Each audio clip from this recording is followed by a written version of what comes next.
ಓಂ ಶ್ರೀ ಗುರುಗಣಾಧಿಪತಯೇ ನಮಃ ಪ್ರಾರ್ಥಯಾಮಿ.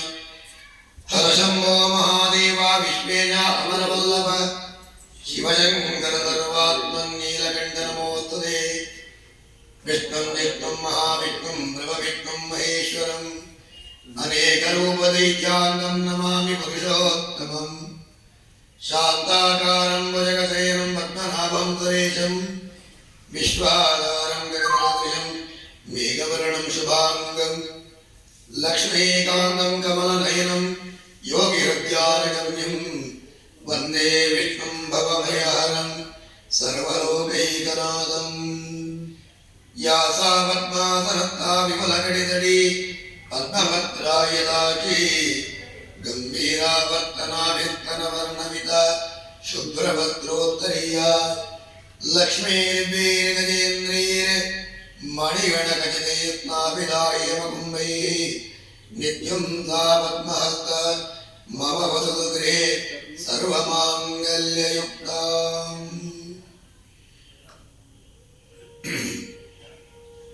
ಮಾಲಾ ಸುಧಾ ಕುಂಭ ವಿಬೋಧ ಮುದ್ರಾ ವಿದ್ಯಾ ವಿರಾಜತ ಕರವಾರ್ಯಾದಂ ಅಪಾರಕಾರುಣ್ಯ ಸುಧಾಂಬುರಾಸಂ ಶ್ರೀ ಶೃಂಗೇರಿ ಶಾರದಾಂಬಾಂ ಪ್ರಣತೋಸ್ಮಿ ನಿತ್ಯಂ. ವಿದ್ಯಾದಾನಂಚ ದೇಮಿ ಋಷಯ ಊಚುಃ ಏಕದಾ ಮುನಯಃ ಸರ್ವೇ ಸರ್ವಲೋಕೇ ಹಿತೈರತಾಃ ಸುರಮ್ಯೇ ನೈಮಿಷಾರಣ್ಯೇ ಘೋಷ್ಠ್ಯಂ ಚತುರ್ಮನೋರಮಾಂ. ತದನಂತರೇ ಮಹಾತೇಜ ವ್ಯಾಸಶಿಷ್ಯೋ ಮಹಾಯಶಃ ಸೂತಶಿಷ್ಯೇ ಗಣೈರ್ಯುಕ್ತಾ ಸಮಾಯಾಂತೋ ಹರಿಂ ಸ್ಮರನ್. ತಮಾಯಾಂತಂ ಸಮಾಲೋಕ್ಯ ಸೂತಂ ಶಾಸ್ತ್ರಾರ್ಥಪಾರಗಂ ಮುನಿಂ ಸರ್ವೇ ಸಮುತ್ತತ್ತೋ ಶೌನಕಾಧ್ಯಾತ್ಮೋದನಾಃ. ಸೋಭಿಧಾನ್ ಸಾಧಾ ಭಕ್ತ್ಯಾ ಮುನೀನ್ ಪರಮವೈಷ್ಣವಾನ್ ನನಾಮದಂಡವದ್ಭೂಮಂ ಸರ್ವಧರ್ಮವಿದಾಂಬರಃ. ವರಾಸನೆ ಮಹಾಬುದ್ಧಿರ್ ಸ್ಥೈರ್ದತ್ತೆ ಮುನಿದತ್ತಮಯೇ ವಾದಾಸೋ ಮಧ್ಯೆ ಸರ್ವೇ ಶಿಷ್ಯೇ ಗಣೀಯವದಾಃ. ತತ್ರ ಹೋಮವಿಟ್ಟಂ ತಂ ಸೂತಕೋ ಮುನಿದತ್ತಮಃ ಬದ್ಧಾದಿವಾ ವಾಚಾ ಪ್ರಪ್ರಚ್ಛ ವಿನಯಾನ್ವಿತಃ. ಮಹರ್ಷೇ ಸೂತ ಸರ್ವಜ್ಞೇ ಕಲಿಕಾಲೇ ಸಮಾಗತೇ ಕೇನೋಪಾಯೇನ ಭಗವನ್ ಹರಿಭಕ್ತಿರ್ಭವೇನ್ನೃಣಾಂ. ಶ್ರೀ ಗುರುಗಣಾಧಿಪತಯೇ ನಮಃ ಪ್ರಾರ್ಥಯಾಮಿ. ಭಗವಂತನ ಮಾಯಾ ಪ್ರಪಂಚದಲ್ಲಿ ಹುಟ್ಟತಕ್ಕಂತಹ ಮನುಷ್ಯ ಜನ್ಮನಾ ಜಾಯತೆ ಜಂತು, ಕೇವಲ ಜಂತುವಾಗಿ ನಾವು ಹುಟ್ಟಿ ಬರ್ತೀವಿ. ಏಸುಕಾಯಂಗಾಳ ಕಳೆದು 84 ಲಕ್ಷ ಜೀವರಾಶಿಯನ್ನು ದಾಟಿ ಬಂದ ಈ ಶರೀರ ಅಂತ ದಾಸವರೇಣರು ಹೇಳ್ತಾರೆ. ಎಲ್ಲ ಮೂರ್ಖ, ತಾನು ತನ್ನದು ಹೆಂಡತಿ ಮಕ್ಕಳು ಬದುಕು ಭಾಗ್ಯ ನಾಳೆ ನಾಳೆ ನಾಳೆ ರಾತ್ರಿ ನೋಡಿದಂತಹ ಬಾವಿಗೆ ಹಗಲು ಬೀಳುವಂತಹ ಮಧ್ಯತೆಗೆ ಮನುಷ್ಯ ಪರಿವರ್ತಿಸಲ್ಪಡತಕ್ಕಂತಹ ಸಮಯ. ದಾಸರು ನೋಡ್ತಾರೆ, ಇವರ ಉದ್ಧಾರವೇ ಸಾಧ್ಯವಿಲ್ಲ. ಕೊನೆಯದಾದಂತಹ ಒಂದು ವ್ಯವಸ್ಥೆ ಯಾವುದು ಅಂತಂದ್ರೆ ತಾನೇ ಅವರಿಗೆ ಶರಣಾಗತಿಯಾಗಿ ಬಿಡುವಂತಹದ್ದು. ಆಗ ಒಂದು ವೇಳೆ ಅವರಿಗೆ ಮನ ಪರಿವರ್ತನೆ ಆಗುವಂತಹದ್ದು ಸಾಧ್ಯವಿದ್ರೆ ಅದಕ್ಕೆ ಮನುಷ್ಯನಲ್ಲೇ ದಾಸರು ಹೇಳ್ತಾರೆ, ಏಸುಕಾಯಂಗಾಳ ಕಳೆದು 84 ಲಕ್ಷ ಜೀವರಾಶಿಯನ್ನು ದಾಟಿ ಬಂದ ಈ ಶರೀರ. ಎಷ್ಟು ಜನ್ಮ ಆಯ್ತಪ್ಪ ನಿಂದು. ನಾವು ಬರೀ ನಮ್ಮ ಆಧಾರ್ ಕಾರ್ಡ್ ಹೇಳಿಕೊಂಡು ಇದೊಂದೇ ಜನ್ಮ, ಇದೇ ಅಪ್ಪ ಇದೇ ಅಮ್ಮ ಅನ್ನುವಂಥ ಕಾಲ್ಪನಿಕ ಭ್ರಮೆಯಿಂದಲೇ ಮನುಷ್ಯ ಬದುಕದಾ ಇರ್ತಾನೆ. ಹಾಗಿದ್ರೆ ದಾಸರು ಹೇಳ್ತಾರೆ, ಎಷ್ಟು ಜನ್ಮ ಆಯ್ತಪ್ಪ ನಿನಗೆ? 84 ಲಕ್ಷ ಜೀವರಾಶಿಯನ್ನು ದಾಟಿ ಬಂದ ಈ ಶರೀರ ಅಂತ. 84 ಲಕ್ಷ ಜೀವ ಆಗಿದೆ ನಮ್ದೀಗ. ಇದು ಕೊನೆಯದಾದಂತಹ ಮನುಷ್ಯ ಜನ್ಮವಾಗಿದೆ. ಹಾಗಿದ್ರೆ 84 ಲಕ್ಷದ ಕೊನೆಯ ಜನ್ಮವಾಗಿ ಹುಟ್ಟಿ ಬಂದಂತಹ ಮನುಷ್ಯ. ಹುಟ್ಟಿ ಬಂದಿದ್ವಿ ನಾವು ಯಾಕೆ? ಅದೇ ಗೋಚರ ಇಲ್ಲ ನಮಗೆ. ಶರೀರ ಮಾಧ್ಯಂಕಲ ಧರ್ಮ ಸಾಧನ. ಈ ಶರೀರ ಭಗವಂತ ಯಾಕೋಸ್ಕರ ಕೊಟ್ಟಿದ್ದಾನೆ ನಮಗೆ?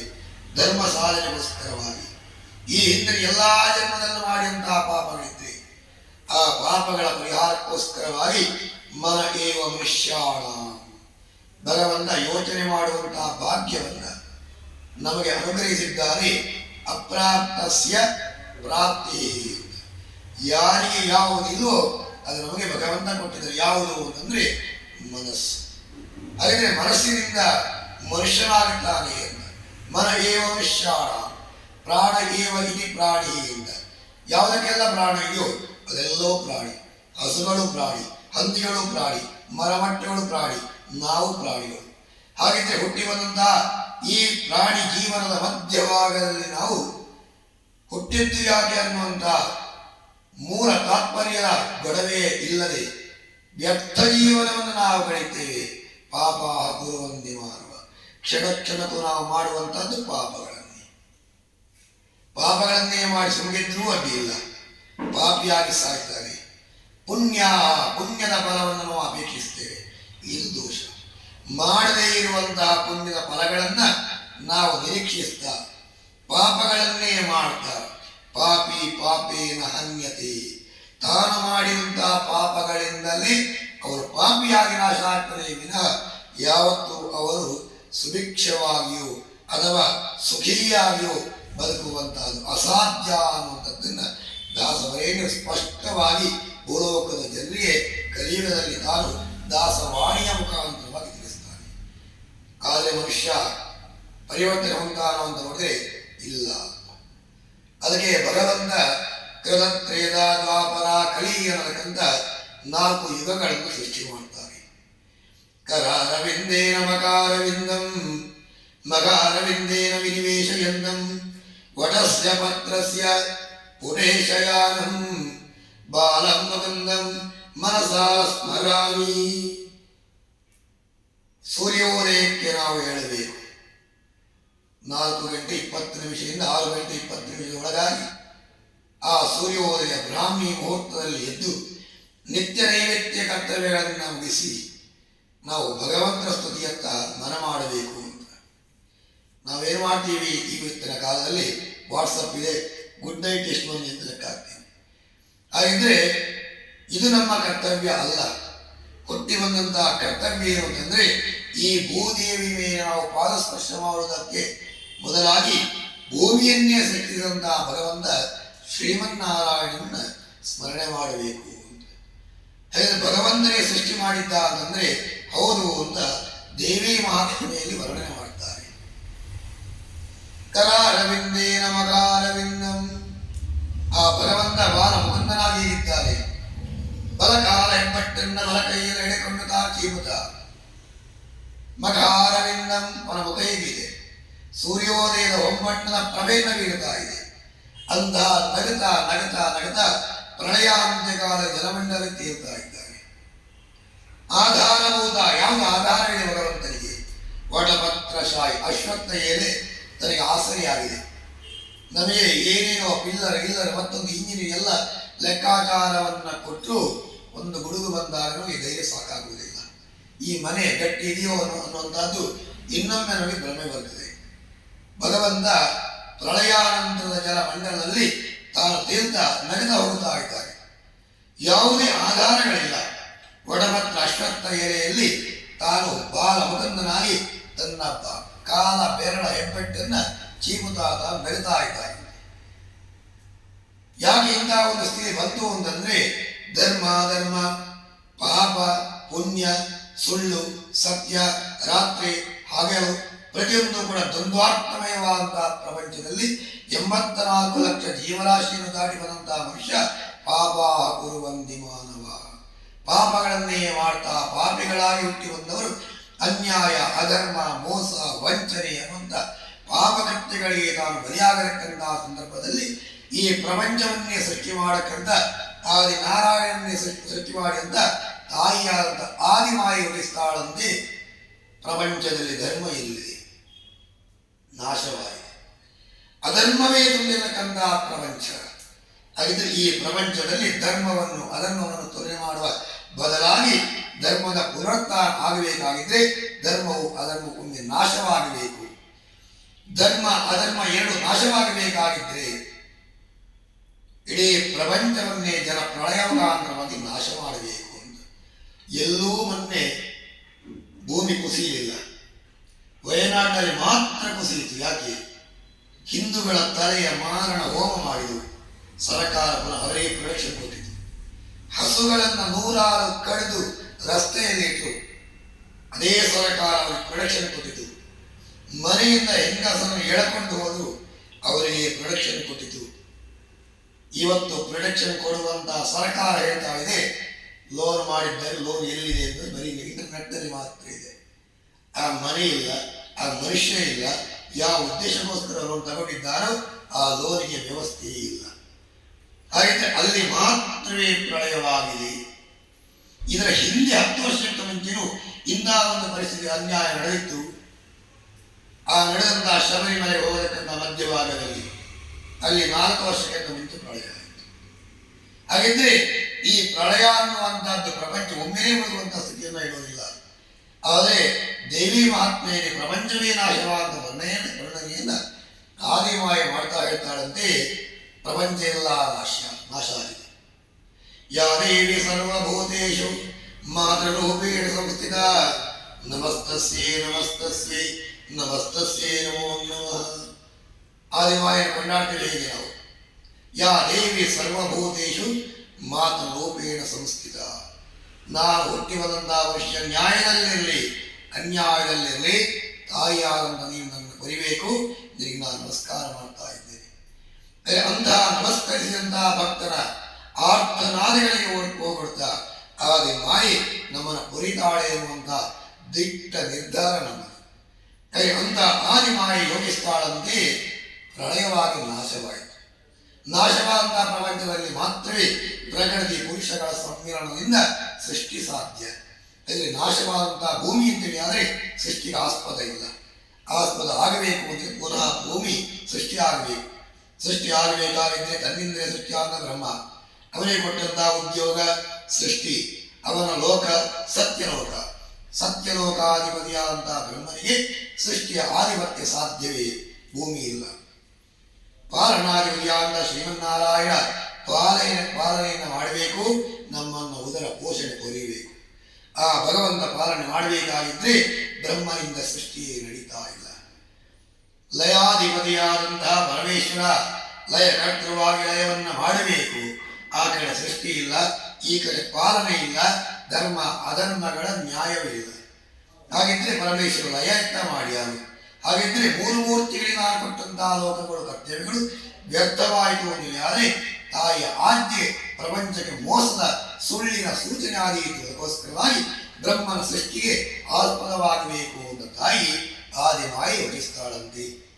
ಆ ಕಡೆ ಬ್ರಹ್ಮ, ಈ ಕಡೆ ವಿಷ್ಣು, ಆ ಕಡೆ ಪರಮೇಶ್ವರ, 3 ಮೂರ್ತಿಗಳಲ್ಲಿ ಸೃಷ್ಟಿಗೆ ಸಾಮರ್ಥ್ಯ ಯಾರು ಅಂತ ನೋಡುವಾಗ ಆದಿಮಾಯ ಕರಿತಾಳಂತೆ ಪರಮೇಶ್ವರ ಬಾಯಿತ. ಸೃಷ್ಟಿ ಮಾಡು ಅಂತ ಹೇಳಿದಾಗ ಪರಮೇಶ್ವರನಿಗೆ ಅವಸರ ಜಾಸ್ತಿ. ಅವನು ಬರ್ತಾನಂತೆ, ಅಮ್ಮ ಯಾಕೆ ಕರೆದಿದ್ದಿ? ಸೃಷ್ಟಿ ಆಗ್ಬೇಕಮ್ಮ. ಸೃಷ್ಟಿ ತಲೆಯಿಂದ ಮೊದಲುಗೊಂಡು ತಾನು ಕರೀತಾ ಕರೀತಾ ಎಲ್ಲ ಸೃಷ್ಟಿ ಮಾಡಿದ. 11 ರುದ್ರ ಸೃಷ್ಟಿಯಾಯಿತು. ಏಕಾದಶಿ ರುದ್ರರು ಅಂತ ಪರಮ ಪವಿತ್ರವಾದಂತಹ ಏಕಾದಶಿ ತಿಥಿಯನ್ನ ಆ ಈಶ್ವರನ ಈ ಪ್ರಪಂಚದ ಮೂಲ ಸೃಷ್ಟಿಯ ಸಂಕೇತವಾಗಿ ನಾವು ವಿಷ್ಣು ತಿಥಿಯಾಗಿ ಆಚರಿಸ್ತೇವೆ. ಅದು ಪರಮೇಶ್ವರ ಸೃಷ್ಟಿ ಮಾಡಿದಂತ 11 ರುದ್ರರ ಸಂಕೇತವಾಗಿ ಏಕಾದಶಿ ತಿಥಿ ಸೃಷ್ಟಿಯಾದರೆ ಆದಿಮಾಯ ಹೇಳ್ತಾಳಂತೆ, ಒಂದು ಉಪಯೋಗಕ್ಕೆ ಬಾರಿ ಇರುವಂತಹ ವ್ಯವಸ್ಥೆಗಳು ಯಾಕೆ? ಆಕಾರರಹಿತವಾದಂತಹ ವಿಕಾರಕ್ಕೆ ಪೂಜೆಗಳಿಲ್ಲ. ಹಾಗಿದ್ರೆ ಪರಮೇಶ್ವರ ಅವಸರದಿಂದ ಸೃಷ್ಟಿ ಮಾಡಿದಂತಹ ವ್ಯವಸ್ಥೆ ಇವತ್ತು ವಿಕಾರಕ್ಕೆ ಕಾರಣವಾಗಿದೆ. ಪರಮೇಶ್ವರ ಅದೆಲ್ಲವನ್ನ ಸೃಷ್ಟಿ ಬದಿಯಲ್ಲಿರಲಿ. ಯಾಕೆ? ಶಿವಂ ಕರೋತಿಥಿ ಶಂಕರ. ಶಾಂತಿ ನೆಮ್ಮದಿ ಸುಖವನ್ನು ಪಡೆದಕ್ಕಂತ ಪರಮೇಶ್ವರ ಸೃಷ್ಟಿ ವ್ಯಕ್ತ ಆಗಬಾರದು. ಆಗ ಹೇಳ್ತಾನೆ, ಅಮ್ಮ ನಂದು ಇಷ್ಟೇ ಅಲ್ಲಮ್ಮ, ಇನ್ನೂ ಸೃಷ್ಟಿ ಮಾಡ್ತೇನೆ. ಹೇಗೆ? ಪಾದದಿಂದ ಮೊದಲುಗೊಂಡು ಕೆರೆದು ಬ್ರಹ್ಮರಂಧ್ರ ತನಕ ತಾವು ಕೆರಿತಾಗಿಸುತ್ತಾರಂತೆ 121 ರುದ್ರ ಸೃಷ್ಟಿಯಾಗ್ತಾರೆ. 121 ರುದ್ರ ಸೃಷ್ಟಿಯಾದ ತಕ್ಕ ಆದಿಮಾಯ ಹೇಳ್ತಾರಂತೆ, ಇದು ಪೂಜಾಗರ ಉಳ್ಳಂಥದ್ದಲ್ಲ. ಯಾಕೆ ಅಂತಂದ್ರೆ ಇದಕ್ಕೂ ಆಕಾರ ಇಲ್ಲ, ಎಲ್ಲ ವಿಕಾರಗಳು. ಪರಮೇಶ್ವರೇ ದುಃಖ ಬರ್ತದೆ. ಅಮ್ಮ ನನ್ನ ಸೃಷ್ಟಿಯೇ ಆಗದ ಅನ್ನನ್ನು ಈಗ 121 ವ್ಯರ್ಥ ಆಯ್ತೆ ಎಂದು ಕೇಳುವಾಗ ಆದಿಮಾಯ ಹೇಳ್ತಾಳಂತೆ, ಶತರುದ್ರೀಯ ಯಾರು ಶತರುದ್ರ ಅನ್ನುವಂಥ ಸಂಕಲ್ಪವನ್ನು ಮಾಡ್ತಾರೋ, ಶತ ಅಂದರೆ 100 ಅಷ್ಟೇ ಅಲ್ಲ, 121 ಪಾರಾಯಣ 121 ಆವರ್ತನಕ್ಕೆ ಶತರುದ್ರೀಯ ಅಂತಾರೆ. ಇದು ಪರಮೇಶ್ವರನ 2ನೇ ಸೃಷ್ಟಿ ಸಂಗೀತವಾಗಿ ಅವನ್ನೆಲ್ಲ ಒಂದು ಬದಿಯಲ್ಲಿ ಕೂರಿಸಿರ್ತಾಳಂತೆ. ಆದಿಮಾಯೆ ಕಲಿಯುಗದಲ್ಲಿ ಭೂತ ಗಣಗಳಾಗಿ ಸೃಷ್ಟಿಯಾಗಲಿ. ಆನಂತರ ಪರಮೇಶ್ವರ ಹೇಳ್ತಾಳಂತೆ, ಮಗ ಸಂಗೀತ ಸ್ವಲ್ಪ ಇದೇ ಥರ ಸೃಷ್ಟಿ ಮಾಡಬೇಡ, ಸೃಷ್ಟಿಯೇ ವ್ಯಕ್ತವಾಗ್ತದೆ, ಸೃಷ್ಟಿಯ ಸಂಕಲ್ಪವೇ ವಿಕಲ್ಪವಾಗ್ತದೆ. ಬ್ರಹ್ಮನನ್ನು ಕರೀತಾರಂತೆ, ಎಲ್ಲ ಬ್ರಹ್ಮ ಸೃಷ್ಟಿ ಮಾಡಪ್ಪ, ತಾಯೇ ನಿನ್ನ ಅಪ್ಪಣಿಗೋಸ್ಕರ ಕಾಯ್ತಾ ಇದ್ದೇನೆ, ನನ್ನ ಕರ್ತವ್ಯವೇ ಸೃಷ್ಟಿ, ಸೃಷ್ಟಿಗೆ ನೀವು ಅಪ್ಪಣೆ ಕೊಟ್ಟರೆ ಸಾಕು, ತಗೋ ಸೃಷ್ಟಿ. ಏನನ್ನ ಸೃಷ್ಟಿ ಮಾಡ್ತಾರೆ? ಬಹಳ ತನ್ನ ಸೌಂದರ್ಯಕ್ಕೆ ಆಸ್ಪದವನ್ನು ಕೊಡತಕ್ಕಂಥವನು. ಬ್ರಹ್ಮ ಸೃಷ್ಟಿ ಮಾಡಿದ ಬ್ರಹ್ಮ ಲೋಕದಲ್ಲಿ ತನಗೆ ಬೇಕಾದಂತಹ ಸರೋವರ, ಆ ಸರೋವರದಲ್ಲಿ ತಾನು ಓಡಾಡಬೇಕಲ್ಲ, ಅದಕ್ಕೋಸ್ಕರ ತನ್ನ ಇಚ್ಛೆಯಂತೆ ಒಂದು ಹಂಸ ತಲ್ಪವನ್ನು ಸೃಷ್ಟಿ ಮಾಡ್ತಾನೆ. ಹಂಸವನ್ನು ಅದರಲ್ಲಿ ಕೂತು ತಾನು ಸಂಚಾರ ಮಾಡಬೇಕಾಗಿದ್ರೆ ತನಗೊಂದು ಜೊತೆ ಬೇಕಲ್ಲ, ಅದಕ್ಕೋಸ್ಕರವಾಗಿ ಸರಸ್ವತಿಯನ್ನು ತಾನು ಸೃಷ್ಟಿ ಮಾಡ್ತಾನೆ. ಸೌಂದರ್ಯಕ್ಕೆ ಒಂದು ಬೇಕಲ್ಲ, ತಾವರೆ ಕಮಲ ಪುಷ್ಪಗಳನ್ನು ತಾನು ಸೃಷ್ಟಿ ಮಾಡ್ತಾರೆ. ಆದಿಮಾಯ ಹೇಳ್ತಾರಂತೆ, ಕೇವಲ ಸ್ವಾರ್ಥದಿಂದ ಹಿಡಿದಾಯಿತು. ನಿನಗೆ ಬೇಕಾದಂಥ ಹೆಂಡತಿಯೋ, ನಿನಗೆ ಬೇಕಾದಂಥ ಭೂಮಿಯೋ, ನಿನಗೆ ಬೇಕಾದಂಥ ಸರೋವರವೋ, ನಿನಗೆ ಸಂಚಾರಕ್ಕೆ ಬೇಕಾದಂಥ ಹಂಸವೋ ನೀನು ಸೃಷ್ಟಿ ಮಾಡಿಕೊಂಡಿದ್ದಿ, ಲೋಕದ ಕಲ್ಪನೆ ನಿನಗಿಲ್ಲ. ಆದ್ದರಿಂದ ಬ್ರಹ್ಮ ನಿನ್ನ ಸೃಷ್ಟಿ ತಾತ್ಕಾಲಿಕ ಸಾಕು. ಹಾಗಿದ್ರೆ ಇನ್ಯಾರು ಉಳ್ಕೊಂಡಿದ್ದಾರೆ? ಶ್ರೀಮನ್ನಾರಾಯಣ. ನೋಡ್ತಾಳಂತೆ ಆದಿಮಾಯಿ. ಆದಿಮಧ್ಯಾಂತಹೀನಾಯ ಭಗವಂತನ ಸೃಷ್ಟಿಯಲ್ಲಿ ತನಕ ಇದೆ. ಆದಿಮಾಯಿಯೇ ನೋಡ್ತಾಳೆ. ಆದಿ ಬುಡೆಯಲ್ಲಿದೆ, ಕಾಣ್ತಾ ಇಲ್ಲ. ಮಧ್ಯ ಭಗವಂತ ಶ್ರೀಮನ್ನಾರಾಯಣ ಮಧ್ಯವೂ ಕಾಣ್ತಾ ಇಲ್ಲ. ಅಂತ್ಯಹೀನಾಯ ಅವನ ಕೊನೆಯಲ್ಲಿದೆ, ಆದಿಮಾಯಿಗೆ ಕಾಣ್ತಾ ಇಲ್ಲ. ಅಂಡಾಂಡ ಪಿಂಡಾಂಡ ಬ್ರಹ್ಮಾಂಡ. ಅಂಡಾಂಡ ಮೊಟ್ಟೆಯಿಂದ ಸೃಷ್ಟಿಯಾಗತಕ್ಕಂಥ ಕಲ್ಪನೆ. ಪಿಂಡಾಂಡ ನಾವೆಲ್ಲ ಪಿಂಡಾಂಡರು. ಹುಟ್ಟುವಾಗ ಗರ್ಭ ಪಿಂಡವಾಗಿ ಹುಟ್ಟುತ್ತೇವೆ, ಮರಣಾನಂತರ ಪಿಂಡವಾಗಿ ಮೋಕ್ಷವನ್ನು ಸೇರಿಕೊಳ್ತೇವೆ. ಅಂತಹ ಪಿಂಡಾಂಡ ಸೃಷ್ಟಿ, ಅಂಡಾಂಡ ಪಿಂಡಾಂಡ 2 ರೂಪಗಳನ್ನ ತಾನು ಮೀರಿ ಬ್ರಹ್ಮಾಂಡ ಪ್ರಕೃತಿ ಪುರುಷಗಳ ಸಂಕಲ್ಪವೇ ರಹಿತವಾಗಿರತಕ್ಕಂಥ ಜನನ ಮರಣ ರಾಹಿತ್ಯವಾದ ವ್ಯವಸ್ಥೆ ಒಳಪಟ್ಟಂತ ಆ ಬ್ರಹ್ಮಾಂಡವನ್ನು ಮೀರಿ ಅತ್ಯದಷ್ಟಂಗೂಲ 10 ಅಂಗುಲ ಮೀರಿರತಕ್ಕಂಥ ಭಗವಂತ ಅವರನ್ನು ನೋಡ್ತಾಳೆ. ಆದಿಮಾಯೆ, ಹೇ ಶ್ರೀಮನ್ನಾರಾಯಣ, ನಿನ್ನಿಂದ ಸೃಷ್ಟಿ ಸಾಧ್ಯವೋ ಅಂತ ಹೇಳಿದ್ರೆ ಆದಿ ಮಧ್ಯಾಂತರಿತವಾಗಿದ್ದಿ. ವಿಕಾರದಿಂದ ಸೃಷ್ಟಿ ಸಾಧ್ಯ ಇಲ್ಲ, ಆಕಾರ ಬೇಕಲ್ಲ. ಅದಕ್ಕೋಸ್ಕರವಾಗಿ ಆದಿಮಾಯೆ ಹೋಗಿಸ್ತಾಳೆ. ಕಿಲ್ಬಿಷವಾಗಿ ತಾನು ಆದಿಮಾಯೆ ಮೋಹ ಮಾಯೆಯಾಗಿ ಪರಿವರ್ತಿಸಲ್ಪಟ್ಟು 2 ಕಿವಿಗಳಲ್ಲಿ ಕಲ್ಮಶವಾಗಿ ಸೇರಿಕೊಳ್ತಾಳೆ ಆದಿಮಾಯಿ. ಯಾವಾತನಿಗೆ ಕಿವಿ ಕೇಳುವುದಿಲ್ಲವೋ ಶಾರೀರಿಕ ಜಾಡ್ಯತೆಗಳು ತುಂಬಿಕೊಳ್ಳುತ್ತದೆ, ತನ್ನ ಸ್ವಸ್ವರೂಪದ ಸಂಕಲ್ಪಗಳಿಗೆ ಮರೆತು ಹೋಗುತ್ತದೆ. ಅದೇ ರೀತಿಯಾಗಿ ಭಗವಂತ ಶ್ರೀಮನ್ನಾರಾಯಣ ವೈಕುಂಠದಿಂದ ಪ್ರಳಯದ ಜಲ ಮಂಡಲನೇ ಬಿಡುವಾಗ ಇಂದ್ರಾದಿ ಸುಮನಸರಿ ಆಸರೆಯಾಗಿ ಬರ್ತಾರಂತೆ.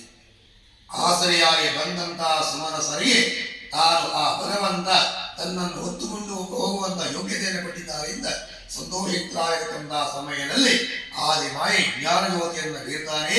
ಭಗವಂತ ಶ್ರೀಮನ್ನಾರಾಯಣ ಎಚ್ಚರವಾಗುತ್ತದೆ. ಕಿವಿಯ ಕಿಲ್ಬಿಷವನ್ನ ಎಸಿತಾರೆ 2 ಕಿವಿಯಿಂದ. ಮಧುಕೈಟವಾದಿ ರಾಕ್ಷಸರ ಸೃಷ್ಟಿಯಾಗುತ್ತದೆ. ಸೃಷ್ಟಿಯಾದ ರಾಕ್ಷಸರಿಗೆ ಹಸಿವೆ ಆಗುತ್ತದೆ. 5 ವರ್ಷ ಸಹಸ್ರಾಣಿ ಬಾಹುಪ್ರಹರಣೋ ವಿಭೋ. 5000 ವರ್ಷ ಮಲ್ಲ ಯುದ್ಧ ಮಾಡ್ತಾರೆ ಭಗವಂತ ಶ್ರೀಮನ್ನಾರಾಯಣನು ರಾಕ್ಷಸಾದಿ ಮಧುಕೈಟವಾದಿಗಳು. ಸೋಲು ಗೆಲುವುಗಳ ನಿರ್ಣಯವಾಗುವುದಿಲ್ಲ. ಆದಿಮಾಯಿ ಯೋಚಿಸ್ತಾಳಂತೆ, ಆ ಮಧುಕೈಟವ ಸೃಷ್ಟಿಯ ಸಂಕಲ್ಪವೇ ಭೂಮಂಡಲ ಸೃಷ್ಟಿ. ಆದರೆ ಈ ನಾರಾಯಣ ಏನು ಮಾಡ್ತಾನೆ? ಮಕ್ಕಳಾಟಿಗೆ ಆಟ ಆಡ್ತಾ ಕಾಲ ಕಳೀತಾ ಇದ್ದಾರೆ. ವ್ಯರ್ಥ ಕಾಲ ಹರಣದಿಂದ ಪ್ರಪಂಚ ಸೃಷ್ಟಿ ಅಸಾಧ್ಯ.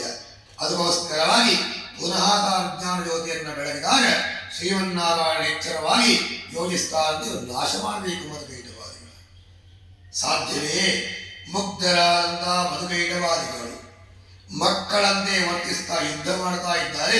5000 ವರ್ಷ ಸಮಯವಾಯಿತು. ಈಗ ಅವರಿಗೆ ಅಹಂಕಾರ ಬರಬೇಕು.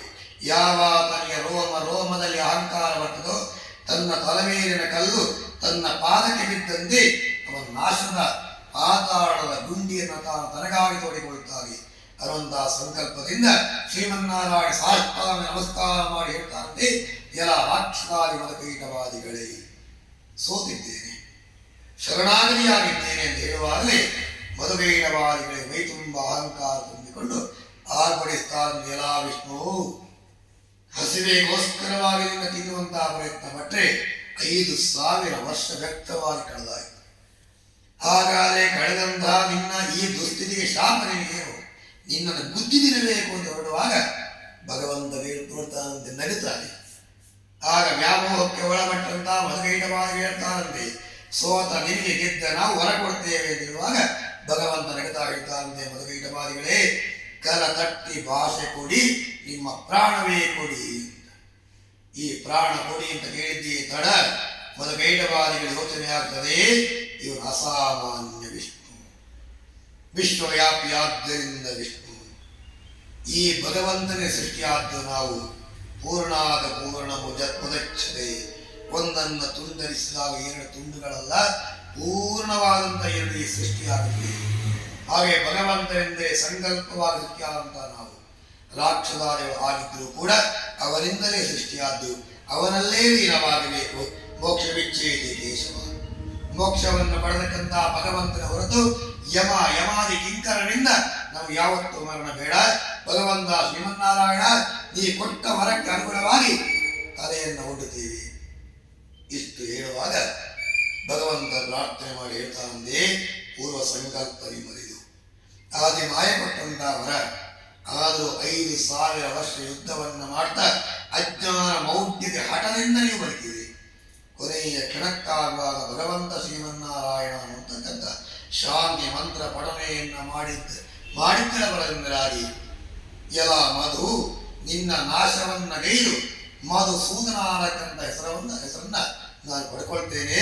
ನಿನ್ನ ತೊಡೆಯ ಮಾಂಸದ ಗಟ್ಟಿಯಾಗಿ ಮಂಡಲ ಸೃಷ್ಟಿ ಮಾಡ್ತೇನೆ, ಮೇದಿನಿ ಅನ್ನಕ್ಕಂಥ ನಾಮಕರಣ ಮಾಡ್ತೇನೆ. ಈ ಭೂಮಿಗೆ ಮೇದಿನಿ ಅನ್ನತಕ್ಕಂಥ ಹೆಸರು. ಎಲ್ಲ ಕೈಟವ, ನಿನ್ನ ಸಂಹಾರ ಮಾಡಬೇಕಾದ್ದು ನನಗೆ ಅಗತ್ಯ ಯಾಕೆ? ಆದಿಮಾಯಿ ಅಪ್ಪಣೆ. ನಿನ್ನ ಮುಗ್ಧತೆಯನ್ನು ನೋಡಿ ಸಂತೋಷಗೊಂಡಂತಹ ನಾನು ನಿನಗೆ ಕೊಟ್ಟಂತಹ ವರ ಪ್ರಕಾರವಾಗಿ ನಿನ್ನ ತೊಡೆಯ ಮಾಂಸದ ಗಡ್ಡಿಯಾಗಿ ಪರ್ವತ ಶಿಖರಗಳು, ಬಂಡೆ ಕಲ್ಲುಗಳು ಮುಂದಕ್ಕೆ ನಿರ್ಮಾಣವಾಗಲಿ ಅಂತ ಹೇಳಿ ಕೈಟಭಾರಿ ಅನ್ನತಕ್ಕಂಥ ಹೆಸರನ್ನು ತನ್ನ ನಾಮಾಂಕಿತವನ್ನಾಗಿಸಿಕೊಂಡಂತಹ ಭಗವಂತ ತನ್ನ ತೊಡೆಯನ್ನೇ ವಿಸ್ತಾರ ಮಾಡಿ ಆ ತೊಡೆಯಲ್ಲಿ ಮಧುಕೈಟವರ ತಲೆಯನ್ನು ಇಟ್ಟು ಸೌದರ್ಶನೇತಿ ಸುದರ್ಶನ, ಶುಭ, ನೆಮ್ಮದಿ, ಶಾಂತಿ, ಸುಖ, ಸಮೃದ್ಧಿಯನ್ನು ಪಡೆದಕ್ಕಂಥ ಸುದರ್ಶನ ಚಕ್ರ ಎಂದರೆ ಮಧುಕೈಟವಾದಿಗಳ ನಾಶವನ್ನು ಮಾಡ್ತಾರೆ. ಭೂಮಂಡಲ ಸೃಷ್ಟಿಯಾಗುತ್ತದೆ. ಬ್ರಹ್ಮ, ವಿಷ್ಣು, ಮಹೇಶ್ವರಾದಿ 3 ಮೂರ್ತಿಗಳೇ ಭೂಲೋಕಕ್ಕೆ ಬರ್ತಾರೆ. ವೇದವ್ಯಾಸ ಮಹಾಮುನಿಗಳೇ ಒಂದೇ ಗ್ರಂಥವಾದ ವೇದವನ್ನ 4 ಖಂಡ ಮಾಡಿ ಋಗ್ವೇದ, ಯಜುರ್ವೇದ, ಸಾಮವೇದ, ಅದರ್ವಾದಿ 4 ವೇದಗಳನ್ನು ಸೃಷ್ಟಿ ಮಾಡ್ತಾರೆ. ವರ್ಣಾಶ್ರಮ ಧರ್ಮಗಳು ಸೃಷ್ಟಿಯಾಗುತ್ತದೆ. ಬ್ರಾಹ್ಮಣ, ಕ್ಷತ್ರಿಯ, ವೈಶ್ಯ, ಶೂದ್ರ 4 ವರ್ಣಾಶ್ರಮ ಧರ್ಮಗಳು ಸೃಷ್ಟಿಯಾಗುತ್ತದೆ. ಬಾಲ್ಯ, ಕೌಮಾರ, ಯೌವನ, ವೃದ್ಧಾಪ್ಯ 4 ಅವಸ್ಥೆಗಳನ್ನು ನಾವು ಕಾಣಬಹುದು. ಹಾಗಿದ್ರೆ 4 ಅನ್ನಕ್ಕಂಥ 4 ಆ ಅಂಗಗಳೇ ಈ ವಾಸ್ತು ಧರ್ಮ ಅನ್ನಕ್ಕಂಥ ದೇವಿನ 4 ಪಾದಗಳಾಗಿ ಕೃತ ಯುಗ ಸೃಷ್ಟಿಯಾಯಿತು. ಆ ನಂತರ ಬರುವಂತಹದ್ದೇ ಕೃತ ತ್ರೇತಾಯುಗ. ತ್ರೇತಾಯುಗ ಆಗುವಂತಹ ಸಮಯದಲ್ಲಿ ಧರ್ಮದೇವಿನ 1 ಪಾಲು ಅಧರ್ಮವಾಗುತ್ತದೆ.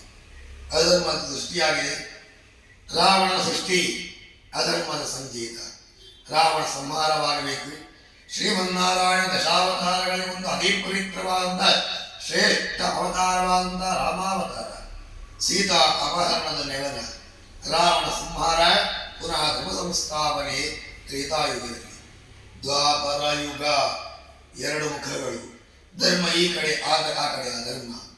ಮಧ್ಯಭಾಗದಲ್ಲಿ ಶ್ರೀಕೃಷ್ಣ ಭಗವಂತ ಯೋಚಿಸ್ತಾರೆ. ಧರ್ಮ ಎಲ್ಲಿ? ಕೌರವರು. ಅಧರ್ಮ ಎಲ್ಲಿ? ಪಾಂಡವರು. ಸರಿಯೋ ಅಂತ ಇನ್ನೊಮ್ಮೆ ಯೋಚಿಸ್ತಾರೆ. ನಾವು ಟಿವಿ ನೋಡೋರೆಲ್ಲ ಹೇಳ್ತೇವೆ ಧರ್ಮ ಅಂದಕ್ಕೆ ಪಾಂಡವರು ಅಂತ. ಕೃಷ್ಣ ಹೇಳ್ತಾರೆ ಧರ್ಮ ಅಂದರೆ ಕೌರವರು.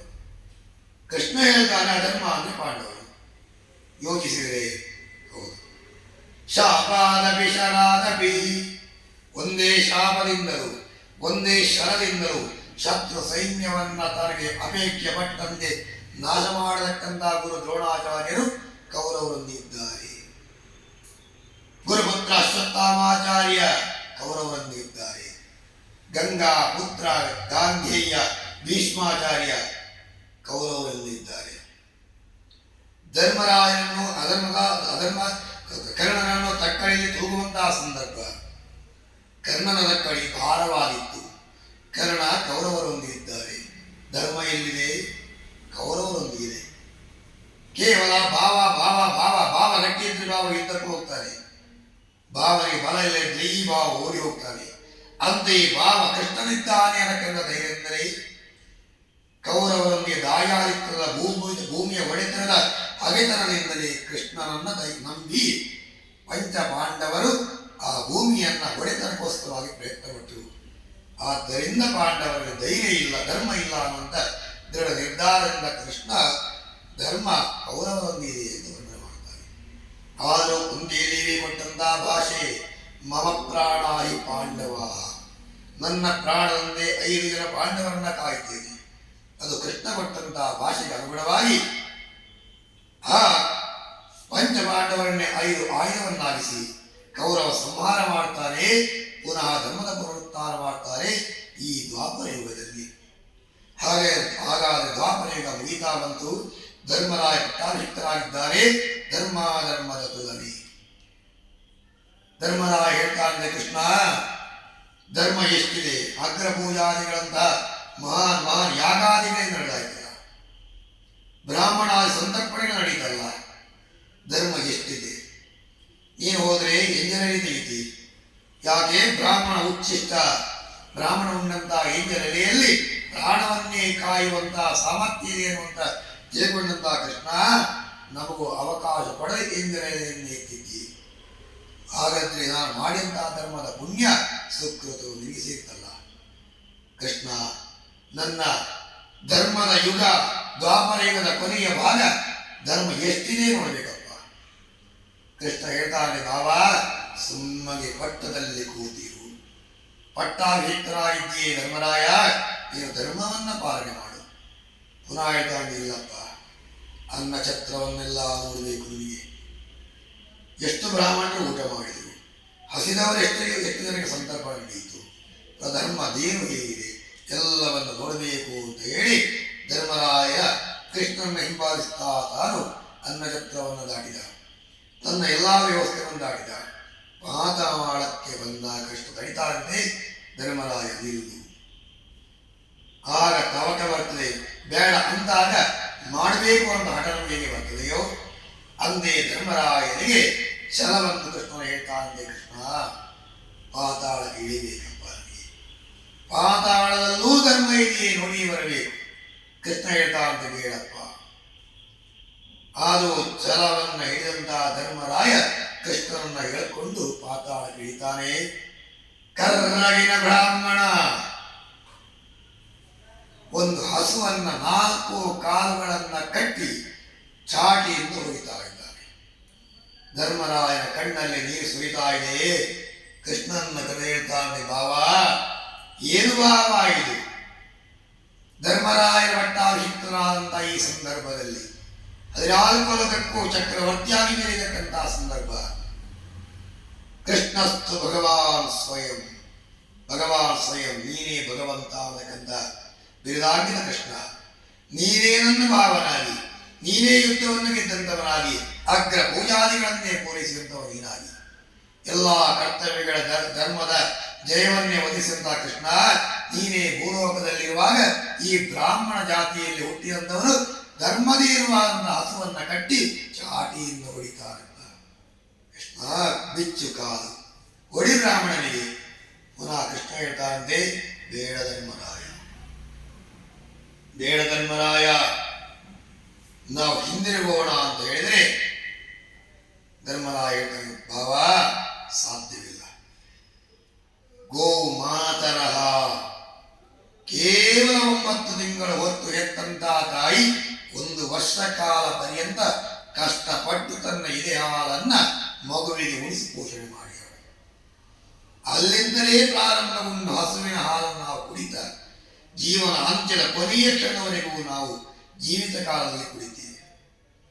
ಆ ನಂತರವು ಸ್ಮಶಾನದಲ್ಲೂ 3, 5, 7, 9, 11, 13 ಇಳಿಸ್ತಾ ಹಾಲು ನೀರು ಬಿಡ್ತೇವೆ. ಹಾಗಿದ್ರೆ ಈ ಹಾಲು ಜೀವನ ಅನ್ನತಕ್ಕಂಥ ಸಂಕೇತಕ್ಕೆ ಪ್ರತಿರೂಪವಾಗಿರತಕ್ಕಂಥದ್ದು ಕೃಷ್ಣ. ಬಲ ಪೂರ್ಣಾಹಾರವಾಗಿರುವಂಥದ್ದು ಈ ಹಾಲು ಕೃಷ್ಣ. ಹಾಲನ್ನೇ ಕೊಡತಕ್ಕಂಥ ನಮ್ಮ ನಿತ್ಯ ಭೋಜನೆ ಮಾಡತಕ್ಕಂಥ ಹಸುವನ್ನು ಬಿಟ್ಟು ಇಲ್ಲಿಂದ ಬರಲಾರೆ. ಧರ್ಮರಾಯನ ಒತ್ತಡಕ್ಕೆ ಮಣಿದಂತಹ ಕೃಷ್ಣ ಆ ಕಟ್ಟಿದಂತಹ ಕಾಲನ್ನ ಬಿಚ್ಚುತ್ತಾನೆ. ಬಿಚ್ಚಿದಂತಹ ಕಾಲನ್ನು ತಾನು ಎಸೀತದೆ. ಕೃಷ್ಣ ಹೇಳ್ತಾನಂತೆ, 3 ಕಾಲನ್ನು ಬಿಚ್ಚುವ ಪ್ರಯತ್ನ ಮಾಡಬೇಡ, ತೆರಳು ಪುನಃ ನಿನ್ನ ಪುರಕ್ಕೆ. ಉಪಾಯವಿಲ್ಲದೆ ಇದ್ದರೂ ಕೂಡ 3 ಕಾಲನ್ನ ಮೇಲಕ್ಕೆ ಕಟ್ಟಿ ಅಲ್ಲಿಂದಲೇ ಕೃಷ್ಣನ ಹಿಂಬಾಲಿಸ್ತಾ ಧರ್ಮರಾಯ ಕೃಷ್ಣನೊಂದಿಗೆ ಬರುತ್ತಾನೆ. ಆಗ ಅನ್ನಛತ್ರದಲ್ಲಿ ಬ್ರಾಹ್ಮಣಾದಿಗಳನ್ನು ನೋಡಿದ್ದಾನೆ ಧರ್ಮರಾಯ. ಈ ಬಟ್ಟಲಲ್ಲ ಊಟಕ್ಕೆ, ಹಾಳೆ ಬಟ್ಟಲಲ್ಲ ಊಟಕ್ಕೆ, ಬಂಗಾರ ಸ್ವರ್ಣ ಬಟ್ಟಲಲ್ಲೇ ಊಟ ಮಾಡ್ತಾ ಇದ್ರು ಎಲ್ಲರೂ. ಊಟ ಮಾಡಿದ ನಂತರ ಆ ಬಟ್ಟಲನ್ನು ಎಸೀತಾ ಇದ್ದರು. ಆಶ್ಚರ್ಯವಾಗಿತ್ತು ಕೃಷ್ಣ ಧರ್ಮರಾಯನಿಗೆ. ಉಂಡಂತಹ ಸ್ವರ್ಣಮಯವಾದ ಬಟ್ಟಲನ್ನು ಎಸೀತಾ ಇದ್ದಾರೆ. ಹಿಂದಿರುಗಿ ಬರುವಂತಹ ಸಮಯ, ಬಟ್ಟಲನ್ನು ಎಸೆಯೋದು ಬಿಡಿ, ಈತ ಉಣ್ಣುವುದರ ಮೊದಲಾಗಿ ಆತ ತಟ್ಟೆಯನ್ನು ಎಳೆದು ತನ್ನ ಜೋಗುಳದ ಒಳಗೆ ಜೋಳಿಗೆಯನ್ನು ತುಂಬಿಸ್ತಾ ಇದ್ದಂತಹ ಜನರನ್ನ ಧರ್ಮರಾಯ ಹೋಗ್ತಾನೆ. ಕರೆದು ಹೇಳ್ತಾ ಇದ್ದ ಕೃಷ್ಣ, ಏನಪ್ಪ ಇದು ಧರ್ಮ? ಆತ ಉಣ್ಣುವುದಕ್ಕೆ ಮೊದಲಾಗಿ ತಟ್ಟೆಯನ್ನು ಎಳೆದು ತನ್ನ ಜೋಳಿಗೆಯೊಳಗೆ ತುಂಬಿಸುವಂತಹ ಮನುಷ್ಯ ಪರಿವರ್ತನಾಗಿದ್ದಾರೆ. ಆಗ ಕೃಷ್ಣ ಹೇಳ್ತಾ ಅಂದೆ, ಕಂಡೆಯ ಧರ್ಮರಾಯ, ಇದು ಕಲಿಯುಗದ ಪ್ರಭೆ. ಕಟ್ಟಿದ್ದಂತಹದೇನು? ಅದರಲ್ಲಿ ಧರ್ಮ, ಅರ್ಥ, ಕಾಮ, ಮೋಕ್ಷ ಎಂಬಂತಹ 4 ಆ ಧರ್ಮ ಯುಗದ ಪಾದವಾಗಿತ್ತು.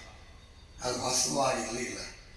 ಆ ಧರ್ಮ ಬೇರೆ ಒಂದು ಪಾಲನ್ನು ಯಾವಾಗ ಬಿಚ್ಚಿದ್ಯೇ, ಆ ಹೊಡಿತಾ ಇದ್ದಂತಹ ಬ್ರಾಹ್ಮಣನೇ ಕಲಿಪುರುಷ. ಕಲಿ ಪ್ರವೇಶವಾದಪ್ಪ ಕೃಷ್ಣ ಧರ್ಮರಾಯ. ಹಾಗಿದ್ರೆ ಕಲಿ ಪ್ರವೇಶವಾದ ಒಂದೇ ಪಾದಕ್ಕೆ ಅವನ ಬಟ್ಟಲನ್ನ ಎಳೆದು ತನ್ನ ಜೋಳಿಗೆಯೊಳಗೆ ತುಂಬಿಸಿ ಹೆಂಡತಿ ಮಕ್ಕಳಿಗೋಸ್ಕರವಾಗಿ ಒಯ್ತಾ ಇದ್ದಾನೆ. ಹಾಗಿದ್ರೆ ಇನ್ನುಳಿದಂತಹ 3 ಪಾದಗಳನ್ನು ಬಿಚ್ಚಿದ್ರೆ ಕಲಿಯ ಪ್ರಭಾವವನ್ನು ಸಹಿಸುವಂತಹದ್ದು ಕಷ್ಟ. ಧರ್ಮರಾಯ, ನಡೆದಿನ್ನ ಸ್ಥಾನಕ್ಕೆ ಅಂತ ಹೇಳಿ ಕೃಷ್ಣನ ಕರ್ಕೊಂಡು ಬರ್ತಾನೆ. ಅತೃಪ್ತನಾದಂಥ ಧರ್ಮರಾಯ ಧರ್ಮಯುಗವನ್ನು ದಾಟ್ತಾ ಇದ್ದಾನೆ. ಅದೇ ರೀತಿಯಾಗಿ ಶೌನಕಾದಿ ಮಹಾಮಯ ದೈವಿಶಾಲ ಕಂದಾರಣ್ಯದಲ್ಲಿ ಚರ್ಚೆ ಮಾಡ್ತಾರಂತೆ. ಇದೆಲ್ಲವೂ ಸರಿಯಪ್ಪ, ಕೃತ, ತ್ರೇತ, ದ್ವಾಪರ, ಕಲಿ. ಕೇಳಿದಂತಹ ಕಥೆಗಳನ್ನು ನಿತ್ಯವೂ ಕೇಳುವಂತಹದ್ದು. ಇಲ್ಲೇ ಬರುವುದಾದ್ರೆ ಮರಾಠಿಯಲ್ಲಿ ಹೇಳಿ ಹೋಗುವುದಲ್ವ ಕಥೆಯಲ್ಲಿ. ಸ್ವಲ್ಪ ಆ ಕಡೆ ಈ ಕಡೆ ಮಿಕ್ಸ್ ಇಟ್ಟು ಸ್ವಲ್ಪ ಕನ್ನಡದಲ್ಲಿ ಹೇಳಿದರು. ಹಾಗಿದ್ರೆ ಹೇಳುವಂತಹ ಕಥೆ ಅದೇ ಆಗಿರ್ತದೆ. ವರ್ಣನೆ ಅವನವನ ಸಾಮರ್ಥ್ಯಕ್ಕೂ ಸಂಗ್ರಹಿಸಿದಂಥ ಸಂಗ್ರಹಕ್ಕೂ ಅನುಗುಣವಾಗಿರುತ್ತದೆ. ಹಾಗಿದ್ರೆ ಇಲ್ಲಿ ಶೌನಕಾದಿ ಮಹಾಮುನಿಗಳು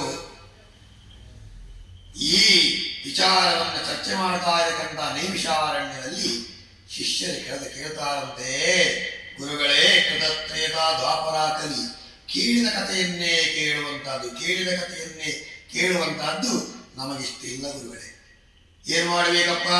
ಹೊಸ ಕತೆ, ಭವಿಷ್ಯ, ನಾಳೆಯ ಚಿಂತನೆ ತಿಳಿಸಿ ಅಂತ ಹೇಳುವಾಗ ಗುರುಗಳಾದಂಥ ಶೌನಕಾದಿ ಮಹಾಮುನಿಗಳು ತನ್ನ ಶಿಷ್ಯವರನ್ನ ಕೇಳ್ತಾರಂತೆ, ಕಾಲಾತೀತ ಗುಣಾತೀತ ಯಾವ ಲೆಕ್ಕಾಚಾರವನ್ನು ತಾವು ಮಾಡಿದರೂ ಕೂಡ ಯಾರ ಗಣನೆಗೂ ಮೀರಿದ ಇರತಕ್ಕಂಥ ಯಾವ ವ್ಯವಸ್ಥೆ ಇದೆಯೋ ಅದನ್ನ ಕಾಲ ಅಂತ ಕೊಂಡಾಡ್ತಾರೆ. ಹಳೆವರ ಹವ ತಿದ್ದುವನೆ ಜೋಯಿಸಲು ಜಾತಕದಿ, ಇದಲ್ಲೇ ವರ್ಣನೆ. ಹಾಗಿದ್ರೆ ಕಾಲ ಅನ್ನತಕ್ಕಂಥ ನಿರ್ಣಯವನ್ನ ಯಾವನಿಂದಲೂ ಚರ್ಚೆ ಮಾಡುವುದು ಅಸಾಧ್ಯ. ಇವರು ಗುರುಗಳೇ ಗುರುಗಳೇ ಗುರುಗಳೇ ಅಂತ ನಮ್ಮಂತ ಅಲ್ಪಮತಿಯನ್ನು ಕರೀತಾರೆ. ಆದರೆ ಗುರುವಾಗುವಂಥದ್ದು ಕಲಿಯುವುದಕ್ಕೆ ಯಾರಾದ್ರೂ ಸಾಧ್ಯ ಇದೆ? ಖಂಡಿತವೂ ಸಾಧ್ಯ ಇಲ್ಲ. ಯಾಕೆ?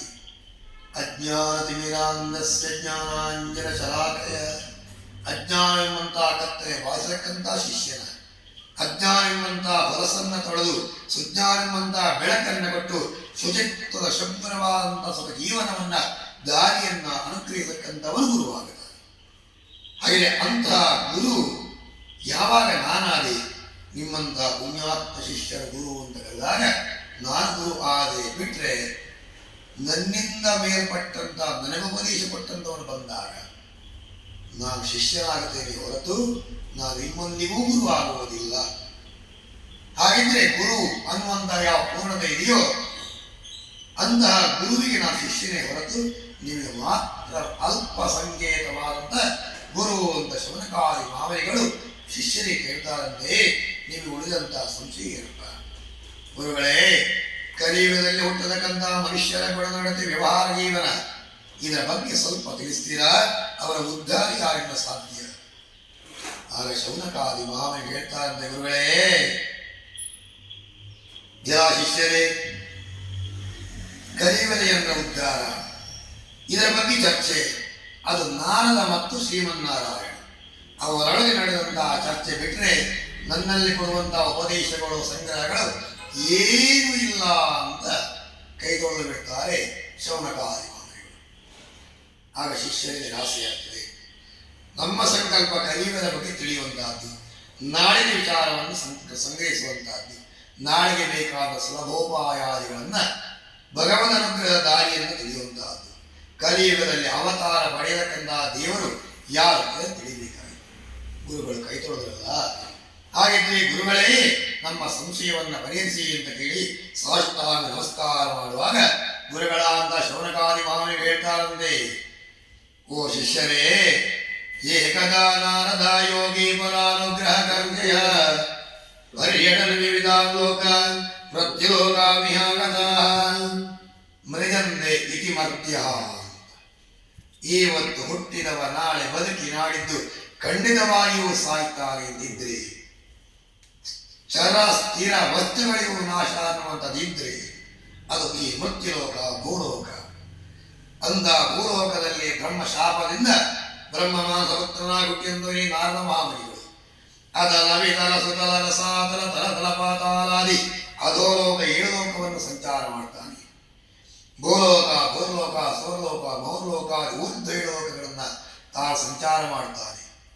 ಸತ್ಯಲೋಕ, ವೈಕುಂಠ, ಕೈಲಾಸ 3 ಲೋಕಗಳನ್ನು ಸಂಚಾರ ಮಾಡಿ ಬ್ರಹ್ಮ ವಿಷ್ಣು ಮಹೇಶ್ವರಾದಿ 3 ಮೂರ್ತಿಗಳಿಗೆ 14 ಲೋಕದ ವಿಚಾರಗಳನ್ನು ತಿಳಿಸಿ ಶ್ರೀಮನ್ನಾರಾಯಣರ ಅಪ್ಪಣೆಯನ್ನು ಪಡೆದು ಹೇಳ್ತಾರಂತೆ, ಭಗವಂತ ಪುನಃ ಭೂಲೋಕಕ್ಕೆ ಸಂಚಾರ ನಾನು ಪ್ರಾರಂಭಿಸ್ತೀನಿ.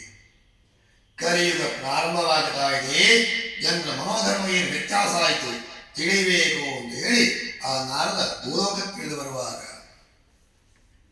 ಮರ್ತ್ಯಲೋಕೆ ಜನ ಸರ್ವೇ ನಾನಾ ಕ್ಲೇಶದಮನ್ವಿತಾ ನಾನಾ ಯೋನಿತವತ್ಪನ್ನ ಕ್ಲಿಶ್ಯಮಾನ ಸಧರ್ಮವೀ. ಭೂಲೋಕ ಜನರನ್ನು ನೋಡ್ತಾರೆ ನಾರದ ಮಾಮನಿ, ಆಶ್ಚರ್ಯವಾಗ್ತದೆ. ಮರ್ತ್ಯಲೋಕೆ ಜನ ಸರ್ವೇ ನಾನಾ ಕ್ಲೇಶದಮನ್ವಿತಾ, ಅನಾವಶ್ಯಕವಾದಂತಹ ಮನಕ್ಲೇಶದಿಂದಾಗಿ ಪಾಪಿ ಪಾಪೇನ ಹನ್ಯತೆ, ತಾನು ಮಾಡಿದಂತಹ ಪಾಪಗಳೆಂದರೆ ತಾನು ನಾಶವಾಗುತ್ತಾ ಇದ್ದಾನೆ. ತಾನು ತನ್ನ ಹೆಂಡತಿ ಮಕ್ಕಳು ಬದುಕು ಭಾಗ್ಯ ನಾಳೆ ನಾಳೆ ನಾಳೆ ನಾಳೆ ಬಿಟ್ಟರೆ ನಾಳೆಗೆಂದರೆ ಬಲು ಕಠಿಣ, ಇಂದಿಗೆಂದರೆ ಸುದಿನ, ಇಂದಿನ ಸುದಿನದ ಸಂಕಲ್ಪವನ್ನ ಬಿಟ್ಟು ನಾಳೆ ನಾಳೆ ನಾಳೆ ನಾಳೆ ಅನ್ನತಕ್ಕಂಥ ರಾತ್ರಿ ತೋಡಿದ ಕತ್ತಲೆಯ ಬಾವಿಗೆ ಹೋಗಿ ಹಗಲು ಬೀಳುವಷ್ಟು ಮೌಢ್ಯತೆಗೆ ಮನುಷ್ಯರಲ್ಲಿ ಭಕ್ತರಾಗುತ್ತಾರೆ. ಆಶ್ಚರ್ಯವಾಗ್ತದೆ. ದ್ವಾಪರ ಯುಗ ಮುಗಿದು ಧರ್ಮರಾಯನ ಆಡಳಿತ ಮುಗಿದು ಕಲಿಯುಗ ಪ್ರಾರಂಭವಾಗಿ ಅರಾಜಕತೆ ಸೃಷ್ಟಿಯಾಯಿತು. ಈಗಿನ ಬಾಂಗ್ಲಾದ ಪರಿಸ್ಥಿತಿ ಅದು. ಅರಾಜಕತೆ ಯಾವಾಗ ಪ್ರಾರಂಭವಾಯಿತು ಆಗಲೇ ಭೂಲೋಕದ ಮನುಷ್ಯರ ಮನೋಧರ್ಮಗಳು ವಿಕಲ್ಪವನ್ನು ತಳೆಯುತ್ತದೆ. ಅಂತಹ ವಿಕಲ್ಪವಾದಂತಹ ಮನುಷ್ಯರ ಉದ್ಧಾರ ಯಾರಿಂದ ಅಂತ ನೋಡಿದರೆ ಅದೇ ಬ್ರಹ್ಮ ವಿಷ್ಣು ಮಹೇಶ್ವರಾದಿ 3 ಮೂರ್ತಿಗಳು. ಹರೇನಾಭಿ ಹರಿನಾಭಿ ಬ್ರಹ್ಮೇನಾಭಿ ಸುರೇನಭಿ ಲಲಾಡಲಿಗೆದಾರೇಖಾ ಪರಮೇಷ್ಟಿನ ಶಕ್ಯತೆ. ಹರಿಗಾಗಿ ಹರಣಿಗಾಗಿ ಹಣೆ ಬರಹವನ್ನು ಪುನಃ ಪರಿಮಾರ್ಜನೆ ಮಾಡುವಂತಹದ್ದು ಅಸಾಧ್ಯ. ಇದು ಬ್ರಹ್ಮಲಿಖಿತ ಅಂತ ಹೇಳುವಂಥದ್ದು. ಹಾಗೆ ಹಣೆ ಬರಹವನ್ನು ಪರಿಮಾರ್ಜನೆ ಮಾಡುವಂತಹದ್ದು ಅಸಾಧ್ಯ ಅಂತ ಸತ್ಯಲೋಕಕ್ಕೆ ಹೋಗುವಂಥ ಅವಶ್ಯಕತೆ ಇಲ್ಲ. ಇನ್ನು ಯಾವುದೇ ಗ್ರಾಚಾರದಲ್ಲಿ, ಯಾವುದೇ ಸಂಧಿ ದೋಷಗಳಲ್ಲಿ, ಯಾವುದೇ ಕಂಠಗಳು ಬರಲಿ, ಯಾವುದೇ ಆಪತ್ತು ವಿಪತ್ತುಗಳು ಕೈ ಮೀರಿದಂಥ ದುಸ್ಥಿತಿಗಳೇ ಪ್ರಾಪ್ತಿಯಾಗಲಿ. ನಮಃ ಶಿವಾಯ. ಪಂಚಾಕ್ಷರ ಪಂಚಭೂತ ಪಂಚೇಂದ್ರಿಯ ಪಂಚತನ್ಮಾತ್ರ ಪಂಚತತ್ವ ಪಂಚಾಂಗ ಸಂಗೀತವಾದಂಥ ಅದು ಅಲ್ಲದೇ ಇರತಕ್ಕಂಥ ಇದು ಆಗಿರದೇ ಇರತಕ್ಕಂಥ ಸ್ತ್ರೀ ಅಲ್ಲದ ಪುರುಷನಲ್ಲದ ಯಾವುದೇ ಸೃಷ್ಟಿಗೆ ಒಳಪಡದೇ ಇರತಕ್ಕಂಥ ಪರಮೇಶ್ವರೇ ನಮಃಶಿವಾಯ ಅಂತ ಪೂರ್ಣತರವಾದಂತಹ ಶಿವ ಪಂಚಾಕ್ಷರದಿಂದಲೇ ಶಿವೇ ಹರತೆ ಪಾಪ ನಮಃಶಿವಾಯ ನಾಮ ಸಂಕೇತದಿಂದಲೇ ಪಾಪತ್ವನ್ನಗಳ ಪುಣ್ಯಾನುಗ್ರಹ ಮಾಡಕ್ಕಂಥ ಪರಮೇಶ್ವರ ಲಯಾಧಿಪತಿಯಾಗಿದ್ದು ಮೋಕ್ಷವಿಚ್ಛೇತಿ ಕೇಶವ ಪಾಪಗಳಿಗೂ ಬಂಧನಕ್ಕೂ ಕರ್ಮಕ್ಕೂ ದುರಿತಕ್ಕೂ ಮೋಕ್ಷ ಬೇಕಾಗಿದ್ದಲ್ಲಿ ಮೋಕ್ಷವಿಚ್ಛೇತಿ ಕೇಶವ ಕೇಶವನ ಪಾದವೇ ಗತಿ ಅಂತ ಹೇಳಿ ಇದು ಸಂಚಿತ್ಯ ಮನಸಾ ವಿಷ್ಣೋಕಂ ಗತಸ್ತತ ತಕ್ಷಣ ತಾನು ಮಾನಸ ವೇಗದಲ್ಲಿ ವೈಕುಂಠ ದ್ವಾರಕ್ಕೆ ಬರ್ತಾನಂತೆ ಕ್ಲೇಶನಾಶಕನಾದ್ದರಿಂದ ಕೇಶವ ಜ್ಯೋತಿರಹಿತರಾದ್ದರಿಂದ ಅಚ್ಯುತ ಗೋವಿದಾಂಬದೆ ಗೋವಿಂದ ಯಾರು ನಾಶರಹಿತರಾಗಿದ್ದಾನೋ ಅವನ ಅಚ್ಯುತ ಯಾರು ಚ್ಯುತಿಯಿಲ್ವೋ ಅವನ ಅಚ್ಯುತ ಯಾರು ನಮ್ಮನ್ನು ಉದ್ಧರಿಸ್ತಾರೋ ಅವನು ಗೋವಿಂದ ಅಂತ ಗೋವಿಂದನ ಹೊರತು ಕಲಿಯುವ ಜನರ ಉದ್ಧಾರ ಯಾರಿಂದಲೂ ಸಾಧ್ಯವಿಲ್ಲ. ಆದ್ದರಿಂದಲೇ ಮದುವೆಯಾಗಲಿ ಗೃಹ ಪ್ರವೇಶವೇ ಆಗಲಿ ಮಸಣವೇ ಆಗಲಿ ಯಾವುದೇ ಮಂಗಳಪ್ರದವಾದಂಥ ಕರ್ತವ್ಯಗಳಿರಲಿ ಕಲವು ಸತ್ಯ ಪೂಜಾ ಫಲಪ್ರದ ಕೇಜಿತ್ಕಾಲ ವದಿಷ್ಯಾಮಿ ಸತ್ಯಮೇವನಸ್ತಮೇವಶ ಕಲಿಯುಗದಲ್ಲಿ ಸತ್ಯನಾರಾಯಣಿಯ ಪೂಜೆ ಎಷ್ಟು ಪುಣ್ಯಪ್ರದವಾದ ಸುಲಭಕರವಾದ ಪೂಜೆಗಳು ಇನ್ನೊಂದಿಲ್ಲ. ಸತ್ಯಂ ನಶ್ಯಂತು ಪಾಪಾನಿ ಸತ್ಯ ಅನ್ನತಕ್ಕಂಥ ಶಬ್ದ ಯಾವತ್ತಿಗೆ ನಾಶವಾಗ್ತದೋ ಅದು ತನಕವು ಅಸತ್ಯ ಅನ್ನತಕ್ಕಂಥ ಕಳಂಕ ಬಾಧಿಸಲ್ಪಡದಂತೆ ಸತ್ಯವನ್ನಾಗಿಸಿ ಭಕ್ತಾದಿಗಳ ನಾಲಿಗೆಯಿಂದ ಕೊಂಡಾಡಿಸುತ್ತೇನೆ. ಆದಿನಾರಾಯಣ ಶ್ರೀಮನ್ನಾರಾಯಣ ನಾರದ ಮಹಾಮುನಿ ಕೊಟ್ಟಂತಹ ವಚನ, ಸೂತ ಪುರಾಣಿಕರು ಶೌನಕಾದಿ ಮಹಾಮುನಿ ಕೊಟ್ಟಂತಹ ವಚನ, ಕಲಿಯುಗದ ಭವಬಂಧನಾದಿಗೆ ಒಳಪಟ್ಟಂತಹ ನಮ್ಮ ಪಾಪಾದಿ ಕ್ಲೇಶಾದಿಗಳ ದೋಷ ಪರಿಹಾರಕ್ಕೋಸ್ಕರವಾಗಿ ಶ್ರೀಮನ್ನಾರಾಯಣ ಕೊಟ್ಟಂತಹ ಪವಿತ್ರವಾದ ನಮೋ ನಾರಾಯಣ ಸಂಗೀತನೆ ಮಾಡುತ್ತಾ ಮಹದೀಯನ ಕಂದ ವೀಣಿಯಲ್ಲಿ ತಾನು ನೀಡುತ್ತಾ ವೈಕುಂಠ ದ್ವಾರದಲ್ಲಿ ನಿಂತಿದ್ದಾರೆ. ನಾರದ ಏನ್ ನೋಡ್ತಾರೆ ವೈಕುಂಠದಲ್ಲಿ? ಪವಡಿಸೋ ಪರಮಾತ್ಮ ಶ್ರೀಮನ್ನಾರಾಯಣ ಚೆನ್ನಾಗಿ ನಿದ್ದೆ ಮಾಡ್ತಾ ಇದ್ದಾನೆ. ಇವತ್ತು ದಾಟಿದರೆ ನಾಳೆ ಏಕಾದಶಿ ಅಲ್ವಾ? ಪುಣ್ಯಪ್ರದವಾದಂತಹ ಶ್ರೀಮನ್ನಾರಾಯಣರ ಪರಮೇಶ್ವರನೆಂದರೆ ಸೃಷ್ಟಿಯಾದಂಥ ಪವಿತ್ರ ದಿನ ಏಕಾದಶಿ. ವಿಷ್ಣು ತಿಥಿ ಅಂದರೆ ಅದಿನ ಶುಕ್ಲ ಏಕಾದಶಿಯವ ಆ ದಿನನೇ ಸತ್ಯನಾರಾಯಣ ಅವತಾರಿಗಳಿಂದ ಮಾಡಬೇಕು. ಇವತ್ತು ಏಕಾದಶಿ ಅನ್ನುವಂಥದ್ದೇ ಪ್ರಪಂಚಕ್ಕೆ ಶಾಪವಾಗಿ ಹೋಗಿದೆ. ಪೂಜೆಗೆ ನಿಷೇಧ, ಅದಕ್ಕೆ ಕೊರೋನಾ ತರ ಮಾಡಿಬಿಟ್ಟಿದ್ದಾರೆ. ಇವತ್ತು ಏಕಾದಶಿ ಪೂಜೆ ಮಾಡಬಾರ್ದು, ಏಕಾದಶಿ ಊಟ ಮಾಡಬಾರ್ದು, ಏಕಾದಶಿ ತಿನ್ನಬಾರ್ದು, ಏಕಾದಶಿ ನೀರು ಕುಡಿಬಾರ್ದು, ಇನ್ನೇನು ಮಾಡಬೇಕು? ಊರು ಬಿಟ್ಟು ಓಡಿ ಹೋಗ್ಬೇಕು. ಏಕಾದಶಿ ಅಂದರೆ ಬ್ಯಾಂಡ್ ಡೇ ಅಂತ ಹೇಳ್ತಾರೆ. ಪ್ರಪಂಚದಲ್ಲಿ ಇದಕ್ಕಿಂತ ಮೂರ್ಖತನ ಇನ್ನೊಂದಿಲ್ಲ. ವಿಷ್ಣು ದೇವಿ, ವಿಷ್ಣು ನಕ್ಷತ್ರ, ವಿಷ್ಣು ಕರ್ಮ, ವಿಷ್ಣು ಯೋಗ, ಪವಿತ್ರವಾದ ವಿಷ್ಣು ತಿಥಿಗಳಲ್ಲಿ ಏಕಾದಶಿ ತಿಥಿಯೇ ನಮ್ಮನ್ನು ಉದ್ಧಾರಕ್ಕೆ ಒಯ್ಯುವಂತಹ ತಿಥಿ. ಆದ್ದರಿಂದ ಅಂತ ಪರಮ ಪವಿತ್ರವಾದ ತಿಥಿಯ ವಿಷ್ಣುವಿನ ಸಂಕಲ್ಪವೇ ನಮ್ಮದಾಗಿತ್ತು. ಆಷಾಢ ಏಕಾದಶಿಯೇ ವಿಷ್ಣು ದಕ್ಷಿಣಕ್ಕೆ ಮುಖ ಮಾಡಿ ಮಲಗುತ್ತಾರೆ. ಮಲಗಿದಂತಹ ವಿಷ್ಣು ಅಷ್ಟಮಿ ಕಳೆದು ಬರುವಂತಹ ಏಕಾದಶಿಯ ದಿವಸ ದೂರ್ವಾಷ್ಟಮಿಯಿಂದ ಬರ್ತದೆ. ಗೊತ್ತಾ? ದೂರ್ವಾಷ್ಟಮಿ ಆವತ್ತು ದಕ್ಷಿಣಕ್ಕೆ ಮಲಗಿದಂತಹ ವಿಷ್ಣುವಿಗೆ ತಲೆಗೆ ತಟ್ಟಿ ಎಬ್ಬಿಸ್ತೀವಿ. ಭಗವಂತ ಭೂಲೋಕವನ್ನು ನೋಡು, ಹಸಿರಾಗಿದೆ ಭೂಮಿ. ಆ ಭಗವಂತನನ್ನ ಎಬ್ಬಿಸಿ ಕೂರಿಸುವಂತಹ ದೇವಿ ಅನಂತ ಪದ್ಮನಾಭ ವ್ರತ ಅಂತ ಪವಿತ್ರ ದಿನದ ನಂತರ ಬರುವಂತಹ 15 ದಿವಸಗಳ ಕಾಲ ಪಿತೃಪಕ್ಷವಾಗಿರ್ತದೆ. ನಂತರ ಶರನ್ನವರಾತ್ರಿ ಬರ್ತದೆ, ಪುಣ್ಯಕಾಲಗಳು. ನಮ್ಮ ಇಡೀ ಪ್ರಪಂಚ ಚರಿತ್ರೆಯನ್ನೇ ಬರುವಂಥ ಈ ವಿಷ್ಣು ತಿಥಿಯನ್ನು ನಾವು ಮರಿತೇವೆ. ಅಂತ ಪವಿತ್ರವಾದ ತಿಥಿಯ ಅಧಿಪತಿ ಶ್ರೀಮನ್ನಾರಾಯಣ ಆಗಿರ್ತಾನೆ. ತಿಥಿಯ ಗೋಚರಕ್ಕೆ ಕೊಟ್ಟವನು ಪರಮೇಶ್ವರನಾಗಿರ್ತಾನೆ. ಪೂಜಾ ವಿಚಾರಕ್ಕೆ ಅತಿ ಶ್ರೇಷ್ಠವಾದ ಇದ್ದರೆ ಅದು ಏಕಾದಶಿ ತಿಥಿಯಾಗಿರ್ತದೆ. ಬುಧವಾರ ವಿಷ್ಣು ತಿಥಿಯಾಗಿದೆ. ಶ್ರವಣ ನಕ್ಷತ್ರ ಶ್ರೀಮನ್ನಾರಾಯಣಿಗೆ ಅತಿ ತೃಪ್ತವಾದಂಥ ದಿನವಾಗಿರ್ತದೆ. ಅಂತ ಪುಣ್ಯ ಬರುವ ಕಾಲದಲ್ಲಿ ಭಗವಂತನ ಆರಾಧನೆ ಕರ್ತವ್ಯಗಳನ್ನು ಮಾಡಬೇಕು. ಬಂದಂತಹ ಶ್ರೀಮನ್ನಾರಾಯಣನ ನಾರ ನೋಡ್ತಾನೆ. ಪಾವಡಿಸುವ ಪರಮಾತ್ಮ ಚೆನ್ನಾಗಿ ನಿದ್ದೆ ಮಾಡ್ತಾನೆ. ನಿದ್ದೆ ಮಾಡಿದಂತ ಭಗವಂತನ ನೋಡ್ತಾನೆ. ನಿದ್ರಾಭಂಗ ಮಹಾಪಾಪ. ಮಲಗಿದಂಥವನು ಎಚ್ಚರಿಸಿದರೆ ಮಹಾಪಾಪ ಬರ್ತದಂತೆ. ಹೆಬ್ಬಾವಾಗಿ ಮುಂದೆ ಜನ್ಮದ ಹುಟ್ಟುತ್ತೇವೆ ಅಂತ. ಹಾಗಿದ್ರೆ ನಿದ್ರಾ ಭಂಗ ಮಾಡಬಾರದು. ಭಗವಂತನ ಹೇಗಪ್ಪ ಎಚ್ಚರ ಮಾಡುವುದು? ಯಾಕೆ? ಪಾಲನಾಧಿಪತಿ ಭಗವಂತ ಶ್ರೀಮನ್ನಾರಾಯಣ. ಖಂಡಿತವಾಗಿ ನಿಮಿಷರು ನಾವು 1 ನಿಮಿಷಕ್ಕೆ 60 ಬಾರಿ ಕಣ್ಣನ್ನು ಮುಚ್ಚಿ ಬಿಡಿಸ್ತೇವೆ. ಆ ನಿಮಿಷರು ಕಣ್ಣು ಮುಚ್ಚದೇ ಇರತಕ್ಕಂಥವ್ರು ದೇವರಂತೆ. ಹಾಗಿದ್ರೆ ಶ್ರೀಮನ್ನಾರಾಯಣ ಯಜ್ಞ ಮಾಡಿದ್ದು ಸತ್ಯವೇ? ಖಂಡಿತ ಅಲ್ಲ. ಕಬಡ ನಾಟಕ ಸೂತ್ರಧಾರಿ ಶ್ರೀಮನ್ನಾರಾಯಣ ನಾಟಕದೊಳಗೆ ನಾಟಕ ನಿರ್ಮಾಣ ಮಾಡಿ ಭೂಲೋಕದ ಭಕ್ತ ಜನರ ಪುನರುದ್ಧಾರ ಉದ್ಧಾರ ಮಾಡಕ್ಕಂತ ಸಂಕಲ್ಪವುಳ್ಳಂಥವನು ನಾರಾಯಣ. ಅಂತ ಭಗವಂತ ಖಂಡಿತವಾಗಿ ನಿದ್ರೆ ಮಾಡುವಂತ ಅಸಾಧ್ಯ. ಇದು ಸತ್ಯವಲ್ಲ. ಇವನದ್ದೇನೋ ಒಂದು ನಾಟಕ ನಡೀತಾ ಇದೆ. ಹಾಗಿದ್ರೆ ನಾಟಕಕ್ಕೆ ಪಾತ್ರಧಾರಿ ನಾನೇ ಆಗಿರಬಹುದೇ? ಖಂಡಿತ ಹೌದು. ನಾದ ಹೇಳ್ತಾನಂದೇ ಸ್ತುತಿ ಪ್ರಿಯ. ಅವ್ರು ಬಟ್ಟು ಒಳ್ಳೆ ಭಜನೆ ಮಾಡಿದ್ರೆ ನೋಡಿದ್ರಲ್ಲ. ಎಷ್ಟೇ ನಮ್ದು ಸೂಕ್ಷ್ಮವಾದ ಮನಸ್ಸು ಕೂಡ ಒಮ್ಮೆಗೆ ತೆರೀತಿದೆ ಅಲ್ವಾ? ಟಕ್ ಟಕ್ ಟಕ್ ಟಕ್ ಮಿಸ್ಸಿಕಾಗುವಾಗ. ಹಾಗೆ ಸ್ತುತಿ ಭಜನೆಗೆ ಮೆಚ್ಚುಗೆ ಇರತಕ್ಕಂಥ ಭಗವಂತ ಎಲ್ಲಿಗೆ ಸಾಧ್ಯ ಇಲ್ಲ. ಕೋಪಿಷ್ಠನಾದಂಥವರನ್ನು ಹೊಗಳಿದ್ರೆ ಇನ್ನಷ್ಟು ಉಗುತ್ತಾರೆ. ಕಳೆದಿಟ್ಟಂತ ಹಿಟ್ಟಿಗೆ ತಟ್ಟಿದ್ರೆ ಅದು ಉಗುತ್ತದೆ. ಹಾಗೆ ಭಗವಂತನನ್ನ ಸ್ತುತಿ ಮಾಡಬೇಕಂತ ಹೇಗೆ ನಾನು ನೋಡ್ತಾನೆ. ಆ ಭಗವಂತನ ವರ್ಣನೆ ಸುಲಭವೇ.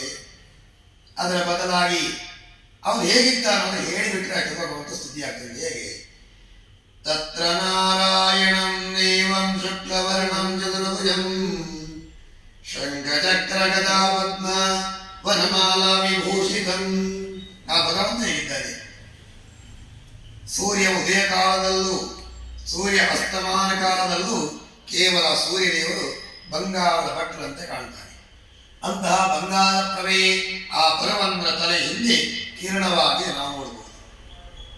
ತತ್ರ ನಾರಾಯಣಂ ದೇವಂ ಶುಕ್ಲವರ್ಣಂ ಚತುರ್ಭುಜಂ ಶಂಖಚಕ್ರ ಗದಾ ಪದ್ಮ.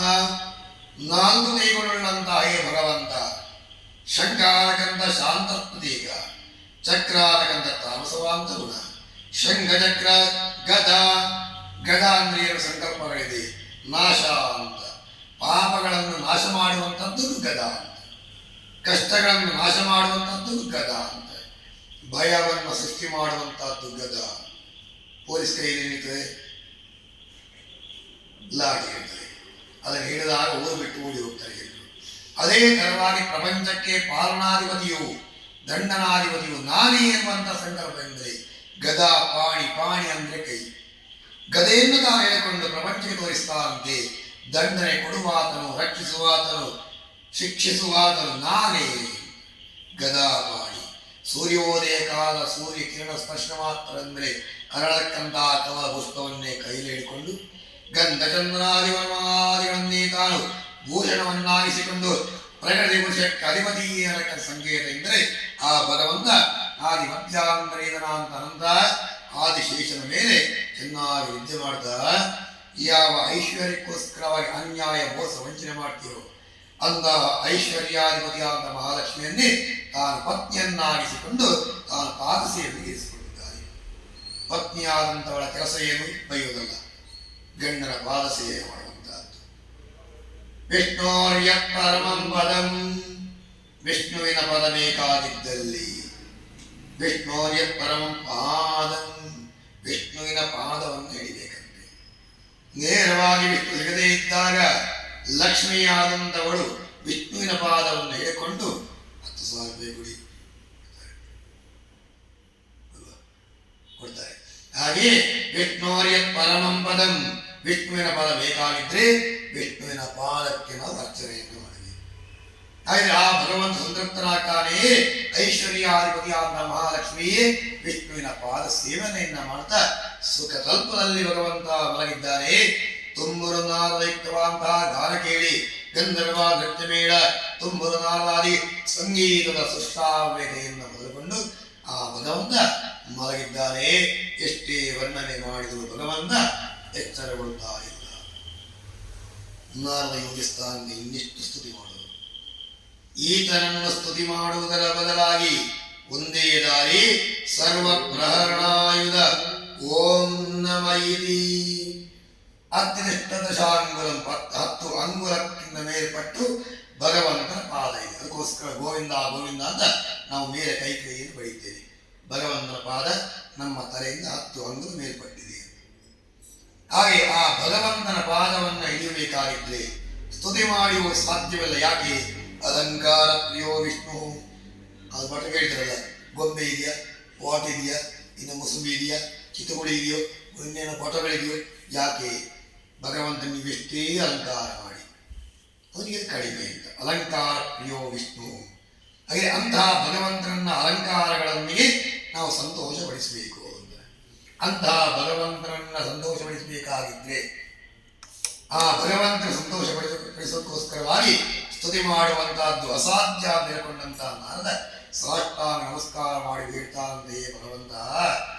ನಮೋ ವಾನ್ಮನಸಾತೀತ ರೂಪಾಯ ಅನಂತ ಶಕ್ತಯೇ ಆದಿಮಧ್ಯಾಂತಹೀನಾಯ ನಿರ್ಗುಣಾಯ ಗುಣಾತ್ಮನೇ.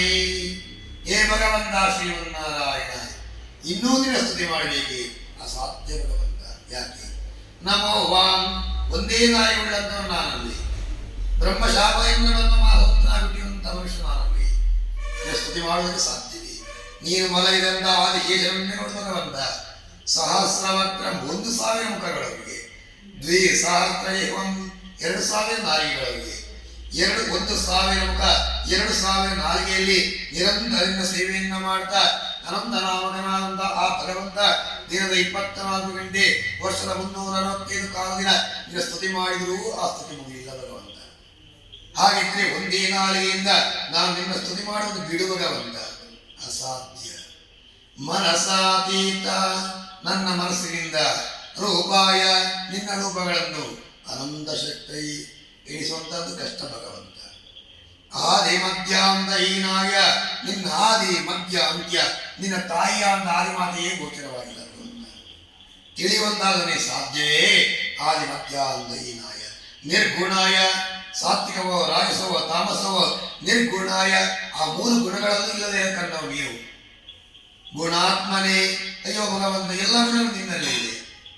ಸುದರ್ಶ ಚಕ್ರವನ್ನು ಹಿಡಿದಾಗ ಯುದ್ಧಕ್ಕೆ ಬರುವಂತಹ ಯೋಧನಾಗಲಿ ತಾಮಸ ಗುಣ. ಶರಣಾಗತಿ ಆಗಿ ಬಂದ್ರೆ ಅನುಗ್ರಹಕಾರ ಅಂತ ಶ್ರೀಮನ್ನಾರಾಯಣ ಆಗ್ತಿ ತಾಮಸ ಗುಣ. ಲಕ್ಷ್ಮಿಯನ್ನ ಹೊಂದಿಕೊಂಡು ಸಂಪತ್ತನೆ ಅನುಗ್ರಹ ಮಾಡ್ತಿ ರಾಜಸ ಗುಣ. 3 ನಿನ್ನಲ್ಲೇ ಇದೆ, 3 ನಿನ್ನಲ್ಲೇ ಇಲ್ಲ.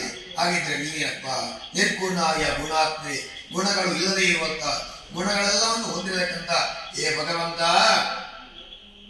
ಸರ್ವೇಶಾಮಾದಿಭೂತಾಯ ಭಕ್ತಾನಾಮಾರ್ತಿನಾಶಿನೇ, ಎಲ್ಲದಕ್ಕೂ ಮೂಲ ಕಾರಣ ಏನೇ ಭಗವಂತ.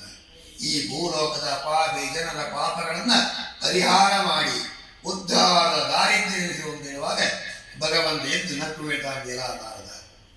ಕಿಮರ್ಥಮಾಗತೋ ಸಿಕ್ತಂ ಕಿಂ ತೇ ಮನಸ್ಸಿ ವರ್ತತೆ.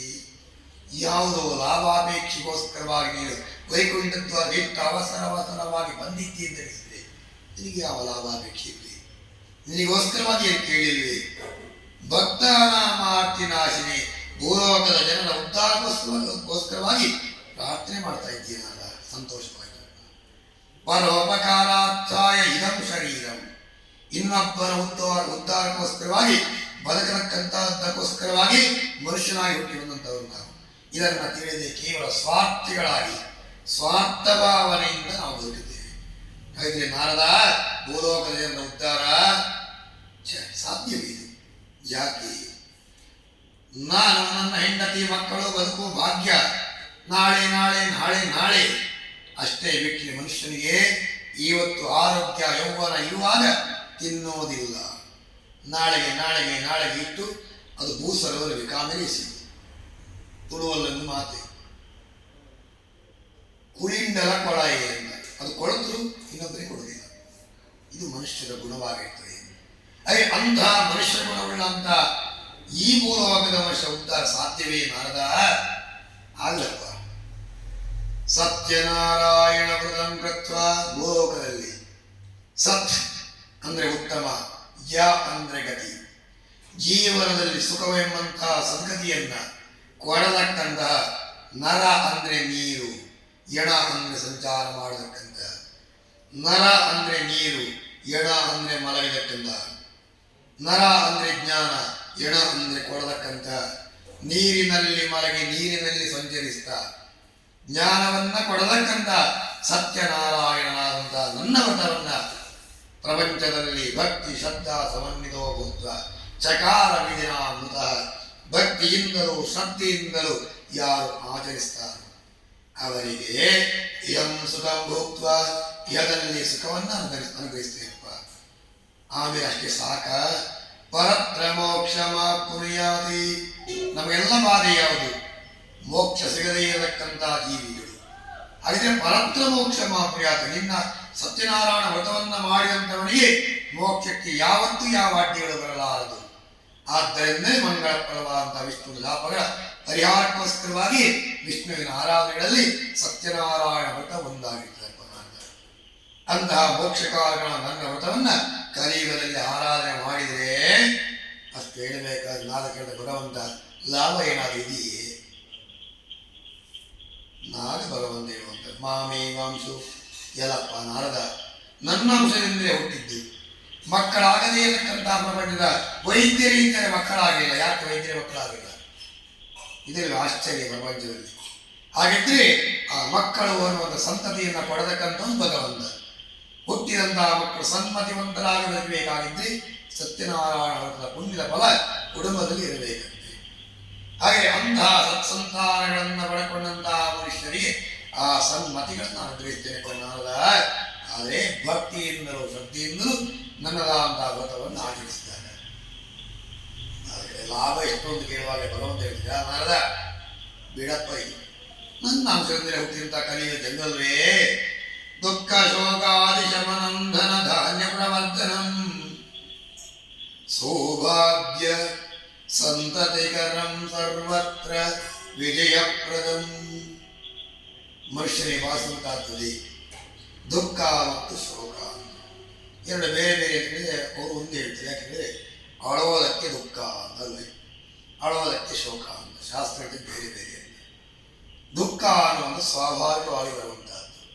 ತಟ್ಟೆ ತುಂಬ ಅನ್ನ ಹಾಕಿ ತಿನ್ನೋದಕ್ಕೆ ಭಾಗ್ಯ ಇಲ್ಲದೆ ಹೋಗುವಂಥ ದುಸ್ಥಿತಿ ಯಾವುದು? ಡಾಕ್ಟರ್ ಹೇಳುವಂಥ ಶುಗರ್, ಡಾಕ್ಟರ್ ಹೇಳುವಂಥ ಬಿ ಪಿ, ಡಾಕ್ಟರ್ ಹೇಳುವಂಥ ಕೊಲೆಸ್ಟ್ರಾಲ್, ಡಾಕ್ಟರ್ ಕೊಟ್ಟಂಥ ಮಾತ್ರೆ, ಇದೆಲ್ಲವೂ ನಮಗೆ ಶಾಪ, ದುಃಖ. ಅನ್ನಪೂರ್ಣೆ ಸದಾಪೂರ್ಣೆ ಶಂಕರ ಪ್ರಾಣವಲ್ಲಭೇ ಜ್ಞಾನ ವೈರಾಗ್ಯ ಸಿದ್ಧ್ಯರ್ಥಂ ಭಿಕ್ಷಾಂ ದೇಹಿ ಚ ಪಾರ್ವತಿ. ಮಾತಾ ಚ ಪಾರ್ವತಿ ದೇವಿ. ಪರಮೇಶ್ವರೇ ತಾಯಿ ಯಾರು? ಅವನ ಹೆಂಡತಿ ಆದಂಥ ಪಾರ್ವತಿ. ಒಂದು ಕ್ಷಣಕ್ಕಾದ ಪತ್ನಿಯಾದಂಥವಳ ಪತಿಗೆ ತಾಯಿಯಾಗತಾಳೆ ಅನ್ನುವಂಥದ್ದೇ ಶಾಸ್ತ್ರದಿಂದ ಪರಮೇಶ್ವರ ತೋರಿಸಿಕೊಟ್ಟಂತ. ಬ್ರಹ್ಮ ಕಪಾಲದಿಂದ ಕ್ಷೀಣವಾದಂತಹ ಶರೀರಕ್ಕೆ ಪುಷ್ಟಿಗೋಸ್ಕರವಾಗಿ, ಬ್ರಹ್ಮ ಕಪಾಲಕ್ಕೆ ಮೋಕ್ಷಗೋಸ್ಕರವಾಗಿ 14 ಲೋಕಗಳ ಸಂಚಾರ ಮಾಡ್ತಾನೆ ಪರಮೇಶ್ವರ.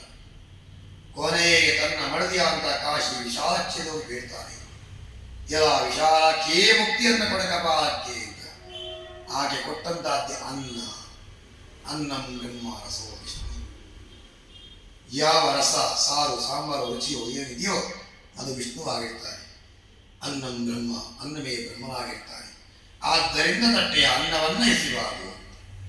ಅಂತ ಅನ್ನವನ್ನು ತಿನ್ನುವಾಗಲೂ ನಮಗೆ ಬಿ ಪಿ, ಶುಗರು, ಕೊಲೆಸ್ಟ್ರಾಲ್, ಕಾಲು, ಡಾಕ್ಟರ್ ಮಾತ್ರೆ ಬರಲೇಬಾರದು. ಯಾಕೆ ಅಂತಂದ್ರೆ ದೇಹ ಕ್ಷೀಣವಾದಾಗ, ಕ್ಷಯವಾದಾಗ ಬೇಕಾದ್ದು ಅನ್ನ ಬ್ರಹ್ಮ. ಅಂತ ಅನ್ನ ಬ್ರಹ್ಮನನ್ನು ತಿನ್ನುವುದಕ್ಕೆ ಅಸಾಧ್ಯವಾದಾಗ, ರೋಗ ರುಜಿನ ಬಾಧಿಸುವಂತಹ ಸಮಯದಲ್ಲಿ ನಾವು ಭಗವಂತನ ಆರಾಧನೆಯಿಂದ ಮಾಡಿ ಆ ನೈವೇದ್ಯವನ್ನು ಸ್ವೀಕಾರ ಮಾಡಿಕೊಡಬೇಕಪ್ಪ. ಅಂತಹ ದುಃಖ ಮತ್ತು ಶೋಕ ಅಂದರೆ ಕೊರೋನಾದಲ್ಲಿ, ಇಲ್ಲಿ ಕೊರೋನಾ ಬರಬೇಕಾಗಿಯೇ ಇಲ್ಲ, ಎಲ್ಲೋ ಕೊರೋನಾ ಬಂದು ಯಾರನ್ನ ತಗೊಂಡೋಗಿ ವಾಪಸ್ ಇಲ್ಲವೇ ಇಲ್ಲ. ಆಗ ಇಡೀ ಲೋಕವೇ ಅಯ್ಯೋ ದೇವ, ಅಯ್ಯೋ ದೇವ, ಜಾತಿ ಇಲ್ಲ, ನೀತಿ ಇಲ್ಲ, ಪರಿಚಯ ಇಲ್ಲ, ಯಾವುದೇ ಸಂಸ್ಕಾರಗಳಿಲ್ಲ, ಅಯ್ಯೋ ದೇವ. ಮೊನ್ನೆ ಕೇರಳ ಅಯ್ಯೋ ದೇವ, ಓ ಇಲ್ಲಿ ಲಾರಿ ಬಿತ್ತು ಅಯ್ಯೋ ದೇವ, ಎಲ್ಲರೂ ಹೇಳ್ತಾರೆ. ಹಾಗಿದ್ರೆ ಸಂಪರ್ಕ ಸಮಾಚಾರಗಳು ಕೇಳಿದ ಕ್ಷಣ ಅಯ್ಯೋ ದೇವ ಆರ್ತನಾದ ಯಾರಿಂದ ಬರ್ತದೋ ಅದಕ್ಕೆ ಶೋಕ ಅಂತ. ಊಟಕ್ಕೆ ಕಷ್ಟವಾದಾಗ ದುಃಖವು, ಆರ್ತನಾದ ಕಷ್ಟ ಗೋಚರವಿಲ್ಲದೆ ಕೇಳಲ್ಪಟ್ಟಾಗ ಕಂಡ ಆರ್ತನಾದಕ್ಕೆ ಶೋಕ ಅಂತ. ಒಂದೇ ನಾಡಿನ ಮುಖಗಳಂತೆ ಭಾಸಲ್ಪಡುವಂತಹದ್ದು ದುಃಖ ಶೋಕ ಶಮನಂ. ತನ್ನ ಕಥಾಶ್ರವಣದಿಂದ ಅಂತ ದುಃಖ ಶೋಕ ನಾಶವಾಗ್ತಿರ್ಪ. ಧನ ದುಡಿದರೆ ಅಭಿವೃದ್ಧಿ ಆಗ್ತದೆ. ಧನ ಧಾನ್ಯ ಅವನವನ ಉಪಯೋಗಕ್ಕೆ ಬೇಕಾದ ಧಾನ್ಯಾದಿಗಳು ಸಿದ್ಧಿಯಾಗ್ತದೆ. ಧನಧಾನ್ಯ ಪ್ರವರ್ಧನ ಸೌಭಾಗ್ಯ ಮುತ್ತೈದೆ ಭಾಗ್ಯಗಳು ಸಿದ್ಧಿಯಾಗ್ತಿರಪ್ಪ. ಹಾಗೆ ಸಕಾಲದ ವಿವಾಹಾದಿ ಭಾಗ್ಯಗಳನ್ನ ಸತ್ಯನಾರಾಯಣ ಸ್ವಾಮಿ ಅಗ್ರಹ ಮಾಡ್ತಾರೆ. ಸೌಭಾಗ್ಯ ಸಂತದಿಗರಂ ಸತ್ಸಂತಾನಾದಿ ಭೋಗಭಾಗ್ಯಾದಿಗಳನ್ನ ಭಗವಂತನ ಅಗ್ರಹ ಮಾಡ್ತಾನೆ. ಸುವತ್ರೋ ಜಾಯಿದೆ ಕುಲದೀಪಕ ಕುಲವನ್ನ ಬೆಳೆದಕ್ಕಂತಹ ಸಂತಾನವನ್ನ ಸತ್ಯನಾರಾಯಣ ಸ್ವಾಮಿ ಅಗ್ರಹ ಮಾಡ್ತಾನೆ. ನೈವೇದ್ಯವಾದಿ ಸಪಾದಂ ಸ ಅಂದ್ರೆ ಒಂದು, ಪಾದ ಅಂದ್ರೆ ಕಾಲು, ಒಂದು ಕಾಲು ಸೇರ್ ಪ್ರಮಾಣದ ರಂಭಾವರಂಗತಂ ಕ್ಷೀರಂ ಗೋಧೂಮಸ್ಯ ಚೂರ್ಣಕಂ ಶರ್ಕರಾಯುಕ್ತ ನೈವೇದ್ಯಂ ಸಪಾದಂ ಭಕ್ಷ್ಯಮೋತ್ತಮಂ.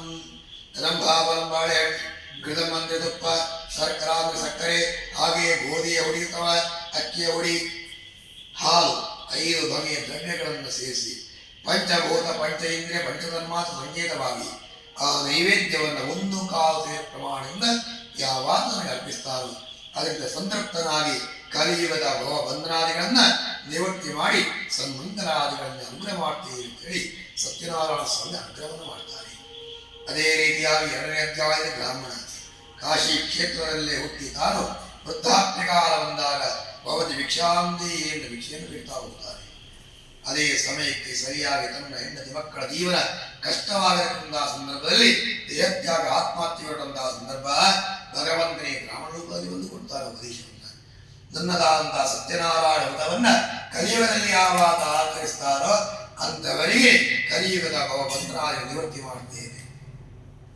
ಭಗವಂತ ಕೊಟ್ಟಂತಹ ಉಪದೇಶಕ್ಕನುಗುಣವಾಗಿ ಸತ್ಯನಾರಾಯಣ ವ್ರತವನ್ನು ತಾನು ಮಾಡ್ತಾ ಆ ಕಲಿಯುಗದ ಭಗವಂತನಾದಿಗಳನ್ನು ಯೋಜಿಸಿಕೊಂಡು ತಾವು ಸತ್ಯನಾರಾಯಣ ಪೂಜೆಯನ್ನೇ ಮಾಡ್ತಾ ಸದಾ ಆನಂದ ಶತ ಆನಂದ ಅನ್ನತಕ್ಕಂಥ ಬ್ರಾಹ್ಮಣ ಸತ್ಯನಾರಾಯಣ ಬ್ರಾಹ್ಮಣನೇ ಆಗಿ ಲೋಕೋದ್ಧಾರವನ್ನು ಹೊಂದುತ್ತಾರೆ. ಅದೇ ರೀತಿಯಾಗಿ ಶೂದ್ರ ವಂಶದಲ್ಲಿ ಹುಟ್ಟಿದಂತಹ ಸೌದಿಮಾರುವ ವ್ಯಕ್ತಿ ಅದೇ ಕಾಶಿ ಕ್ಷೇತ್ರದಲ್ಲಿ ಪ್ರಾತಃ ಕಾಲ ಸ್ನಾನಾದಿಗಳನ್ನು ಮುಗಿಸಿಕೊಂಡು ತಲೆ ಮೇಲೆ ಸೌದೆಯ ಕಟ್ಟವನ್ನೆನಿಸಿಕೊಂಡು ತಾನು ವ್ಯಾಪಾರಕ್ಕೆ ಹೊರಡ್ತಾನೆ. ವ್ಯಾಪಾರಗಳಿಲ್ಲ, ಹೆಂಡತಿ ಮಕ್ಕಳು, ಜೀವನದ ರಥ ಸಾಗಾಟ ಕಷ್ಟವಾದಂತಹ ಸಂದರ್ಭ, ಮನೆಗೆ ಹೋಗುವಂಥದ್ದು ಅಸಾಧ್ಯ. ಅಶ್ವತ್ಥ ಕಟ್ಟೆಯಲ್ಲಿ ಕೂತು ಯೋಜಿಸ್ತಾರಂತೆ. ಮನುಷ್ಯನಿಗೆ ಕಷ್ಟ ಬಂದಾಗ ಅಶ್ವ ಅಂದರೆ ಕುದುರೆ, ಛ ಅಂದರೆ ನಿರ್ಧಾರ, ದಿಟ್ಟವಾದ ನಿರ್ಧಾರಗಳನ್ನು ಅನುಗ್ರಹಿಸುವಂಥ ಅಶ್ವತ್ಥ ನಾರಾಯಣ ಜ್ಞಾನವನ್ನು ಕೊಡತಕ್ಕಂತಹ ವೃಕ್ಷದ ಬುಡದಲ್ಲಿ ನಮಶಿವಾಯ ಸಂಗೀತವನ್ನು ಮಾಡಿದಂಥವರಿಗೆ ಜ್ಞಾನಾದಿಗಳನ್ನು ಒದಗಿಸಿ ಜೀವನ ನಿರ್ಧಾರವನ್ನು ಪಡೆತಕ್ಕಂಥ ಅಶ್ವತ್ಥ ಕಟ್ಟೆಯಲ್ಲಿ ತಾನು ಕೂತು ಭಗವತ್ಸ್ಮರಣೆ ಮಾಡಿದ ತಕ್ಷಣವೇ ತನಗೆ ಯೋಚನೆ ಬರುವಂತಹದ್ದು ಸುಧಾರಣ ಬ್ರಾಹ್ಮಣ. ಸೌದೆ ಮಾರುವಂತಹ ವ್ಯಕ್ತಿ ಸುಧಾರಣ ಬ್ರಾಹ್ಮಣ ಮನೆಯಲ್ಲಿ ಬರುವಾಗ ಸತ್ಯನಾರಾಯಣ ವೃತಾರಾಧನೆ ವೈಭವದಿಂದ ನಡೀತಾ ಇತ್ತು. ಬದಿಯಲ್ಲೇ ಕೂತು ತಾನು ಕೇಳ್ತಾರಂತೆ, ಓ ಸುಧಾರಣ ಬ್ರಾಹ್ಮಣ, ನೀನು ಭಿಕ್ಷೆ ಬೀಳ್ತಾ ಇದ್ದಿ, ನಾನು ಸೌದೆ ವ್ಯಾಪಾರ ಮಾಡ್ತಾ ಇದ್ವಿ, ಇಬ್ಬರಿಗೆ ವ್ಯಾಪಾರ ಭಿಕ್ಷೆಗಳಿಲ್ಲದೆ ಉಪವಾಸ ಕಾಲಹರಣ ಜಾಗರಣೆ ಮಾಡ್ತಿದ್ದಂತ ನನಗಿನ್ನೂ ದಾರಿದ್ರ್ಯ ಬಿಟ್ಟಿಲ್ಲಪ್ಪ, ನಿನಗೆ ಭಗವಂತ ಪೂಜೆ ಮಾಡುವಂತಹ ಸೌಭಾಗ್ಯ, ಸಂದರ್ಪಣೆ ಮಾಡುವಂತಹ ಯೋಗ್ಯತೆ ಇದೆಲ್ಲ ಇಲ್ಲಿಂದ ಬಂದು ಅಂತ ಕೇಳುವಾಗ ಆ ಬ್ರಾಹ್ಮಣ ಹೇಳ್ತಾರಂತೆ, ತೇನ ವಿನ್ನ ತೃಣಮಿ ಈತಿನ ಚರತಿ. ಭಗವಂತನ ಅನುಜ್ಞೆಗಳು, ಭಗವಂತನ ಸಂಕಲ್ಪಗಳಿಲ್ಲದೆ ಒಂದು ಕಡ್ಡಿ ಒಬ್ಬರ ಕೈಯಿಂದ ಅಲ್ಲಾಡಿಸುವಂತಹದ್ದು ಅಸಾಧ್ಯ.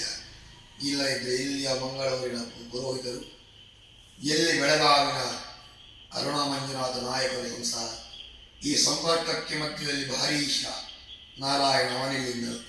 ಹಾಗಿದ್ರೆ ಇದೆಲ್ಲವೂ ಎಲ್ಲಿಂದ? ಆ ಭಗವತ್ ಸಂಕಲ್ಪವೇ ವಿನಃ ಮತ್ತೊಂದಲ್ಲ. ಯಾವುದೇ ಸಮಸ್ಯೆಗಳಿಲ್ಲದೆ 4 ಹಗಲಿರುಳು ಈ ಮನೆಯೊಳಗೆ ಮೃಷ್ಟಾನ್ನ ಭೋಜನ ಯಾವುದಕ್ಕೂ ಕೊರತೆ ಅನಿಸಿ ಇಲ್ಲ. ಇಂಥದ್ದು ಬೇಕು ನಾವು ಕೇಳೇ ಇಲ್ಲ, ಕೇಳಿದ್ದು ಊತನಿಂದಷ್ಟೇ ಅಲ್ಲ.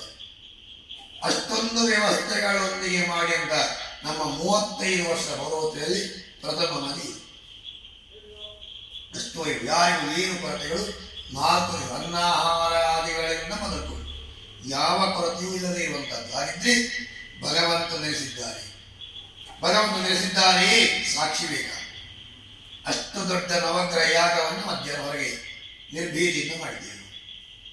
ಪ್ರತ್ಯಂಗಿರ ಹೋಮ ಉತ್ಕೃಷ್ಟ ದೇವಿ, ಅವಳನ್ನು ಹೊರಗೆ ಮಾಡಿ ಕಳಿಸೋಣ ಅಂತ ಹೇಳಿದ್ರೆ ಅವಳು ಒಳಗೆ ಬಂದು ಕೂತು ಹೇಳ್ತಾಳೆ, ಹೊರಗೆ ಮಳೆ ಬರ್ತದೆ, ಒಳಗೆ ಮಾಡಿ ಮಣ್ಣಲ್ಲಿ ಎಳಿಬೇಕು, ಮಣ್ಣದ ಪುಡಿಯನ್ನು ಎಳೆದು ಒಳಗಿಟ್ಟಾಯಿತು.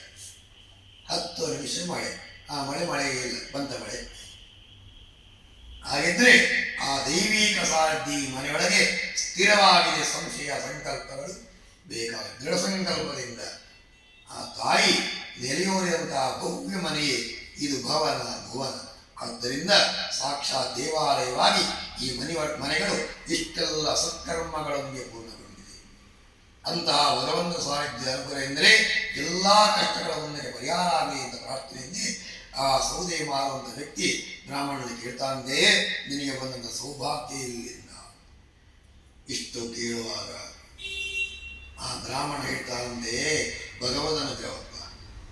ಭಿಕ್ಷಾಟನೆ ಮಾಡಿ ಆತ್ಮಹತ್ಯೆ ಹೊರಟಂತಹ ಸಂದರ್ಭದಲ್ಲಿ ಬ್ರಾಹ್ಮಣ ವೇಷದಲ್ಲಿ ಬಂದಂತಹ ಭಗವಂತನೇ ಕೊಟ್ಟಂತಹ ಆಜ್ಞೆ ಪ್ರಕಾರವಾಗಿ ಅವನ ವ್ರತವನ್ನು ಪ್ರಾರಂಭ ಮಾಡಿ ಅಂತಹ ಸತ್ಫಲಗಳಿಂದ ಸಿಕ್ಕಿದಂತಹ ಆ ಸಂಪತ್ತಿನಿಂದಲೇ ಯಜ್ಞೇನ ಯಜ್ಞಮಯ ಜಂತ ದೇವ, ಯಜ್ಞ ಸ್ವರೂಪಿಯಾದಂತಹ ಭಗವಂತನಿಂದ ಪ್ರಾಪ್ತಿಯಾದ ಸಂಪತ್ತು ಯಜ್ಞ ಸ್ವರೂಪಿಯಾದ ಭಗವಂತನಿಗೆ ಅರ್ಪಣೆ ಮಾಡಿದಾಗ ನಿವೇದಿತಾನಾಂ ನೈವೇದ್ಯ, ಯಾವುದನ್ನೂ ಭಗವಂತ ತಿಂದಿಲ್ಲ. ಹಾಗೆ ಭಗವಂತ ಇಟ್ಟದ್ದು ವ್ಯರ್ಥವೇ ಅಲ್ಲ. ಯಾಕೆ? ನಿವೇದಿತಾನಾಂ ನೈವೇದ್ಯ, ಭಗವಂತ ನಿವೇದನೆ ಮಾಡಿದರೆ ಪ್ರಾಣಾಯ ಸ್ವಾಹ, ಅಪಾನಾಯ ಸ್ವಾಹ, ವ್ಯಾನಾಯ ಸ್ವಾಹ, ಉದಾನಾಯ ಸ್ವಾಹ, ಸಮಾನಾಯ ಸ್ವಾಹ, ದೇವಿಭ್ಯ ಸ್ವಾಹ. ಆ ಭಗವಂತ ಆಗ್ರಹಣ ಸ್ವೀಕಾರ ಮಾಡಿರುತ್ತಾರೆ. ಹಾಗೆ ಎರಡೂ ಕೈಗಳನ್ನು ಒಡ್ಡಿ ಬೇಡಿದಾಗ ಪ್ರಸೀದದಾನಾಂ ಪ್ರಸಾದ, ಭಗವಂತ ಯಾವುದು ಆಗ್ರಹಣ ಮಾಡಿ ಸ್ವೀಕರಿಸಿದ್ದಾನೋ ಆ ಉಳಿದಂತಹ ಶೇಷ ಅದು ಉತ್ತಮವಾದಂತಹ ಆ ಭಗವಂತ ನೈವೇದ್ಯ ಶೇಷವಾಗಿರ್ತದೆ. ಅದನ್ನು ಸ್ವೀಕಾರ ಮಾಡುವಂಥದ್ದು ಪ್ರಸಾದವಾಗುತ್ತದೆ. ಅಂತಹ ಆ ಪ್ರಸಾದ ಎಂದರೆ ಇಷ್ಟೆಲ್ಲ ಸುಖವನ್ನು ಅನುಭವಿಸ್ತೇನೆ ಅಂತ ಹೇಳುವಾಗ ಸೌದಿ ಮಾರುವಂಥ ವ್ಯಕ್ತಿಯು ಪ್ರಸಾದವನ್ನು ಕೊಟ್ಟು ಕಳಿಸ್ತಾನೆ. ನಿನಗೆ ಸುಖಭೋಗ ಭಾಗ್ಯ ಬಂದಾಗ, ನಿನ್ನ ದುಃಖಗಳು ಪರಿಹಾರವಾದಾಗ ಈ ಪೂಜೆಯನ್ನು ಮಾಡುವುದಂತ. ಹಾಗೆ ಸೌದೆಯನ್ನು ಎಳೆಕೊಂಡು ಅರಮನೆಯಲ್ಲಿ ಹೋಗುವಾಗ ಅಲ್ಲಿ ಅರಸನಿಗೂ ಸೌದೆ ಬೇಕಾಗಿತ್ತು. ಸಿಕ್ಕಿದಂತಹ ಲಾಭಾಂಶದಿಂದ ಪೂಜೆಯನ್ನು ಮಾಡಿ ಭಗವಂತ ಸಾಹಿತ್ಯವನ್ನು ಪಡೆದು ಅಂತ. ಅದೇ ರೀತಿಯಾಗಿ ಉಲ್ಕಾವಗಾನಕಂತ ಅರಸು ಪುತ್ರಾದ ಪಾಲಿತಾದ ಪ್ರಜಾ, ಯಾರು ರಾಜ ಯಾರು ಪ್ರಜೆಗಳು. ರಾಜಾ ರಾಕ್ಷಸರೂಪಂಚ ಪ್ರಧಾನೋ ವ್ಯಾಘ್ರರೂಪಯು ಪರಿವಾರಂ ಶ್ವಾನರೂಪಂಚ ಯಥಾ ರಾಜ ತಥಾ ಪ್ರಜಾ. ಯಾರಾದರೂ ರಾಜರಂತೆ ನಾವು ಕಾಣ್ತಾರೆ. ರಂಜತೇತಿ ರಾಜ, ಎಲ್ಲರನ್ನೂ ರಂಜಿಸುವಂತವ ರಾಜನಾಗ್ತಾನೆ. ಈಗ ನೋಡ್ತೇವೆ, ನಾಳೆ ನಿಮಗೆ GST, ನಾಳೆ ಟ್ಯಾಕ್ಸ್, ATM ಕಾರ್ಡ್ ಎಂಕ್ವೈರಿ ಮಾಡಿ ಟ್ಯಾಕ್ಸ್, ಚೆಕ್ ಕೊಟ್ಟರೆ ಟ್ಯಾಕ್ಸ್, ಬಂದರೆ ಟ್ಯಾಕ್ಸ್, ಹೋದ್ರೆ ಟ್ಯಾಕ್ಸ್. ಭಯ ಭಯ ಭಯ. ಇದು ರಾಜ ಅಲ್ಲ. ನನ್ನ ಜ್ಞಾನದಲ್ಲಿ ನಾನು ತಿಳ್ಕೊಂಡಂತ ಒಬ್ಬನೇ ಒಬ್ಬ ರಾಜನ ನೋಡಿದ್ದು ವಾಲ್ಮೀಕಿ.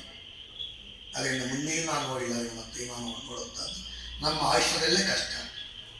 ಹಾಗಿದ್ರೆ ಅಂತಹ ರಾಜನನ್ನು ಪಡಿಬೇಕಾಗಿದ್ರೆ ನಾವು ಪುಣ್ಯಾತ್ಮರಾಗಿರ್ಬೇಕಂದ್ರೆ ರಂಜದೇತಿ ರಾಜ. ಮತ್ತೆ ರಾಜರೆಲ್ಲ ಹೇಗಿದ್ದಾರೆ? ಚಾಣಕ್ಯ ಹೇಳ್ತಾರೆ, ರಾಜ ರಾಕ್ಷಸರೋ ಪಂಚ, ಆಕ್ರಮಣ ಗುಣಗಳಿಂದಲೇ ರಾಜ ಬದುಕಬೇಕು. ಇಲ್ಲ ಅಂತಂದ್ರೆ ಪಾಕಿಸ್ತಾನ ಒಂದು ಕೆಂಪು ಕೋಟೆ ಒಳಗೆ ಬಾಂಬಿಡೋದಲ್ಲಿ ಗೊತ್ತಿಲ್ಲ ನಮಗೆ. ಹಾಗಿದ್ರೆ ಅಂತಹ ಆ ಆಕ್ರಮಣಗಳನ್ನ ಓಡಿಸಬೇಕಾಗಿದ್ರೆ ಆಕ್ರಮಣ ಮನೋಭಾವದಿಂದ ರಾಜ ಬದುಕಬೇಕು. ರಾಜ ರಾಕ್ಷಸರೋ ಪಂಚ, ರಾಜನನ್ನು ಯಾವಾಗ ಬೇಕಾದ್ರೆ ನಾವು ನೋಡಬಹುದು. ಅವನ ಬದಿಯಲ್ಲಿದ್ದಾರಲ್ಲೋ ವಾಚ್ಮ್ಯಾನ್ ಅಲ್ಲಿ ಇಲ್ಲಿ ಬೋನ್ಸರ್ ಕಪ್ಪು ಕೆಪ್ಪು, ಇದನ್ನು ಕಷ್ಟ ಆಗುವಂತಹದ್ದು. ರಾಜ ರಾಕ್ಷಸರೋ ಪಂಚ ಪ್ರಧಾನ ವ್ಯಾಘ್ರರೂಪಯೋಗ, ಅವನ ಜೊತೆ ಇಲ್ಲಿರೋದು ಎಲ್ಲಿ ಆಗೋಲ್ಲ, ನಾಳೆ ಬನ್ನಿ, ಅವನು ಮಲಗಿರ್ತಾರೆ, ಇವರು ನಾಳೆ ಬನ್ನಿ. ಪ್ರಧಾನ ವ್ಯಾಘ್ರನ ಉಪಯೋಗ, ಅವನ ಜೊತೆಯಲ್ಲಿರೋರೇ ಹುಲಿಗಳಂತ ಅನ್ಪಡಿಸುವವರಾಗಿರ್ತಾರೆ. ಪರಿವಾರ ಶ್ವಾನರೋ ಪಂಚ, ಓಟ್ ಹಾಕಿ ಗೆಲ್ಲಿಸಿ ಕಳಿಸಿಕೊಟ್ಟಂತ ನಮ್ಮ ಪರಿಸ್ಥಿತಿ.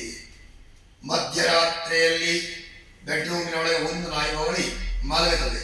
ಯಾಕೆ ಮಲಗಿದ್ದು ಕೇಳಿದ್ರೆ AC ಒಳಗೆ ಒಂದು ಸೊಳ್ಳೆ ಕಚ್ಚಿರ್ತದೆ, ಇಲ್ಲಾಂದ್ರೆ ಆಚೆ ಬಂದು ಈಚೆ ಇಲಿ ಓಡಿರ್ತದೆ. ಇಲಿ ಓಡಿ ಅಂತ ಶಬ್ದಕ್ಕೆ ಆ ನಾಯಿ ಬಗಳಿ ಅದು ಹೋಯ್ತು ಅಂದ್ರೆ ಮಲಗುತ್ತದೆ. ಬದಿಯ ಮನೆಯ ಬೆಡ್ರೂಮಿನೊಳಗೆ ಒಂದು ನಾಯಿ ಗೊತ್ತಿಲ್ಲ. ಈ ನಾಯಿ ಬಗಳಿದ್ದಕ್ಕೆ ಆ ನಾಯಿ ಬಗಳ್ತದೆ, ಆ ನಾಯಿ ಬಗಳಿದ್ದಾಗ ಇನ್ನೊಂದು ಮನೆ ನಾಯಿ ಗೊತ್ತಿಲ್ಲ, ಅದು ಬಗಳ್ತದೆ. ಈ ಊರಲ್ಲಿ ನಾಯಿ ಬಗಳ್ತದೆ, ಈ ನಾಯಿ ಮಲಗಿರ್ತದೆ. ಪರಿವಾರ ಶ್ವಾನರೋ ಪಂಚ, ನಮ್ಮ ಪರಿಸ್ಥಿತಿ ಅದು ಪರಿವಾರ. ನಾವು ಅಲ್ಲಿ ಹೋಗಿ ಮಾತಾಡುವ ಹಾಗಿಲ್ಲ. ನಾವೇನು ಹೇಳಿದ ಕೇಳುವಂಥ ಸ್ಥಿತಿ ಅವರೂ ಇಲ್ಲ. ಓಟ್ ಹಾಕುವಲ್ಲಿವರೆಗೆ ನೀವೇ ದೇವರು. ಓಟ್ ಹಾಕಿದ ಮೇಲೆ ನಮ್ಮ ಪರಿಸ್ಥಿತಿ ಆ ಸೂರ್ಯನಾಗಿದೆ, ಮೊದಲ ಮಲಗಿದ್ದು ಅಂತ ಪರಿಸ್ಥಿತಿ. ಓಟ್ ಹಾಕಿ ಆಗಿದೆ, ಅವ್ರು ಗೆದ್ದಾಗಿದೆ. ಅವನ್ನು ಕೋಟಿ ಕೋಟಿ ಹಗರಣ ಆ ಲೇಔಟ್ ಈ ಲೇಔಟ್. ನಮ್ಮದು ಲೇಔಟ್ ಮಾತ್ರ. ಮನೆಯಲ್ಲಿ ಕೂತು ನಮ್ಮ ಪೇಪರ್ ನಾವು ಲೇಔಟ್ ಹಾಕಿ ನಾವು ಬದುಕಬೇಕು, ಅಷ್ಟು ಬಿಟ್ಟರೆ ಬೇರೆ ಯಾವ ಸ್ಥಿತಿಯೂ ನಮ್ಮ ಜೀವನದಲ್ಲಿ ಬರೋದಿಲ್ಲ. ಆದ್ದರಿಂದ ಈ ದುಸ್ಥಿತಿಯನ್ನೇ ನಿರೀಕ್ಷೆ ಬಿಟ್ಟರೆ ಬೇರೆ ಯಾವ ಸುಸ್ಥಿತಿಗಳು ಈ ರಾವಣ, ಜರಾಸಂಧ, ಕೀಚಕ, ಯಮ ಅನ್ನಕ್ಕಂಥ 4 ಅಕ್ಷರಗಳಿಂದ ಉತ್ಪತ್ತಿಯಾಗತಕ್ಕಂಥ ರಾಜಕೀಯದಿಂದ ಸಾಧ್ಯವಿಲ್ಲ. ಹಾಗಿದ್ರೆ ಇಲ್ಲಿ ಅದೇ ರಾಜನಿಂದ ಆ ಪೂಜಾರಿಗಳನ್ನು ಮಾಡಿಸಿಕೊಂಡು ತಾವು ಆ ವೈಶ್ಯನು ಕೂಡ ಬ್ರಾಹ್ಮಣರಿಂದ ಪೂಜೆಯನ್ನು ಮಾಡಿಸಿಕೊಂಡು ಸುಖದ ಬಲವನ್ನು ಅನುಭವಿಸ್ತಾರೆ. ಕಾಮುಕ ರಾಜ ಆ ಸುಖದ ಬಲವನ್ನು ಅನುಭವಿಸ್ತಾರೆ ಅಂತ. ಹಾಗೆ ಲೀಲಾವತಿ, ಕಲಾವತಿ ಆದವು. ತಾವು ಮಾಡುವಂತಹ ಕರ್ತವ್ಯಗಳಲ್ಲಿ ವ್ಯತ್ಯಾಸ, ಅದರ ಫಲದಿಂದರಾಗಿ ತನಗೆ ಬಂದಂತಹ ಆ ನಿಸ್ಸಂತತಿ ದೋಷ, ಸಂತಾನರಹಿತವಾದಂತಹ ಫಲಗಳು, ಆ ಫಲಗಳಿಗೋಸ್ಕರವಾಗಿ ಸಾಧು ಸುಂದರಾದಿಗಳು ಆ ಭಗವಂತ ಪೂಜೆ ಮಾಡಬೇಕು ಅನ್ನೋ ಸಂಕಲ್ಪ ಎಂದರೆ ಈ ಸುಧಾನ್ನ ಬ್ರಾಹ್ಮಣ ಮನೆ ಪ್ರಸಾದವನ್ನು ಪಡಿತಾನೆ. ಆ ಪಡೆದಂತಹ ಪ್ರಸಾದವಂತಹ ತಿರಸ್ಕಾರ ಮನೋಭಾವನೆಯಿಂದ ಮಡದಿಯಾದ ಲೀಲಾವತಿ ಕೊಟ್ಟರು. ಭರ್ತಯುಕ್ತಾನಂದಯುಕ್ತ ಭವಧರ್ಮ ಪರಾಯಣ ಗರ್ಭಿಣಿ ಸಾ ಭವತ್ತಸ್ಯ ಭಾರ್ಯ ಸತ್ಯ ಪ್ರಸಾದತಃ. ಲೀಲಾವತಿಯ ಭಗವದನ ಪ್ರಸಾದವನ್ನು ಭಕ್ತಿಯಿಂದ ಸ್ವೀಕಾರ ಮಾಡಿದ್ದ ಫಲವಾಗಿ ಕಲಾವತಿಯ ಕಂಡ ನಾಮಾಂಗಿತರಾದ ಸಂತಾನವನ್ನು ಹೊಂದಾಳೆ. ಹಾಗೆ ತಾನು ಸುಂದರಾನಕಂತ ಕಾಂಚನಾನಕಂತ ಅನ್ನುವಂಥ ಊರಿನ ಹುಡುಗರಿಗೆ ಕನ್ಯಾದಾನಾದಿಗಳನ್ನು ಮಾಡಿ ಅವರ ಸುಖದಾಂಪತ್ಯವನ್ನು ಅನುಭವಿಸುವ ಬದಲಾಗಿ ಅವರನ್ನು ಕರೆಕೊಂಡು ತಾನು ವ್ಯಾಪಾರಕ್ಕೆ ಹೋಗುತ್ತಾನೆ. ಚಂದ್ರಸೇನಾನಕಂತ ರಾಜನಿಗೆ ಅಪ್ಪಣೆಯನ್ನು ಪಡ್ಕೊಂಡು ಆ ಚಂದ್ರಕೇತುರ ಅಪ್ಪಣೆಯಲ್ಲಿ ವ್ಯಾಪಾರವನ್ನು ಮಾಡಿದ ಲಾಭವನ್ನು ಪಡ್ಕೊಂಡು ಕೂಡ ಭಗವಂತ ಸ್ಮರಣೆ ಇಲ್ಲದೆ ಹೋದಂತಹ ಸ್ಥಿತಿಯಿಂದಲಾಗಿ ಶಾಪಗ್ರಸ್ತರಾಗಿ ಭಗವಂತ ಶಾಪವನ್ನು ಕೊಡ್ತಾನೆ. ಭ್ರಷ್ಟ ಪ್ರತಿಜ್ಞಮಾಲೋಕ್ಯ ಶಾಪಂ ತಸ್ಮೈ ಪ್ರದತ್ತವಾನ್ ಧಾರಣಂ ಕಠಿಣಂ ಚಾಸ್ಯ ಮಹದುಃಖಂ ಭವಿಷ್ಯಸಿ.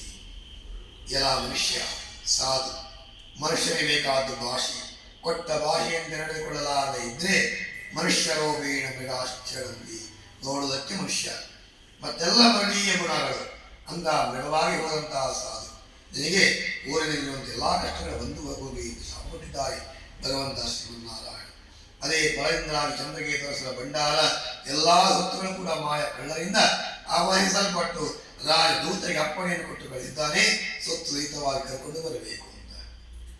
ಹಾಗೆ ಊರಿಗೆ ಹೊರಟಂತಹ ಸಾಧುಂದರರನ್ನ ರಾಜ ಹೊರಗೆ ಬಂಧಿಸಿ ಕರ್ಕೊಂಡು ಬಂದು ರಾಜನ ನಿಲ್ಲಿಸಿದಾಗ ವಿಮರ್ಶೆಗಳನ್ನೇ ಮಾಡಿ ವಿಷ್ಣು ಮಾಯಗೊಳಗಾದಂತಹ ಚಂದ್ರಕೇತುರ ಕಾರಾಗ್ರವಾಸವನ್ನು ಒಪ್ಪಿಸ್ತಾನೆ.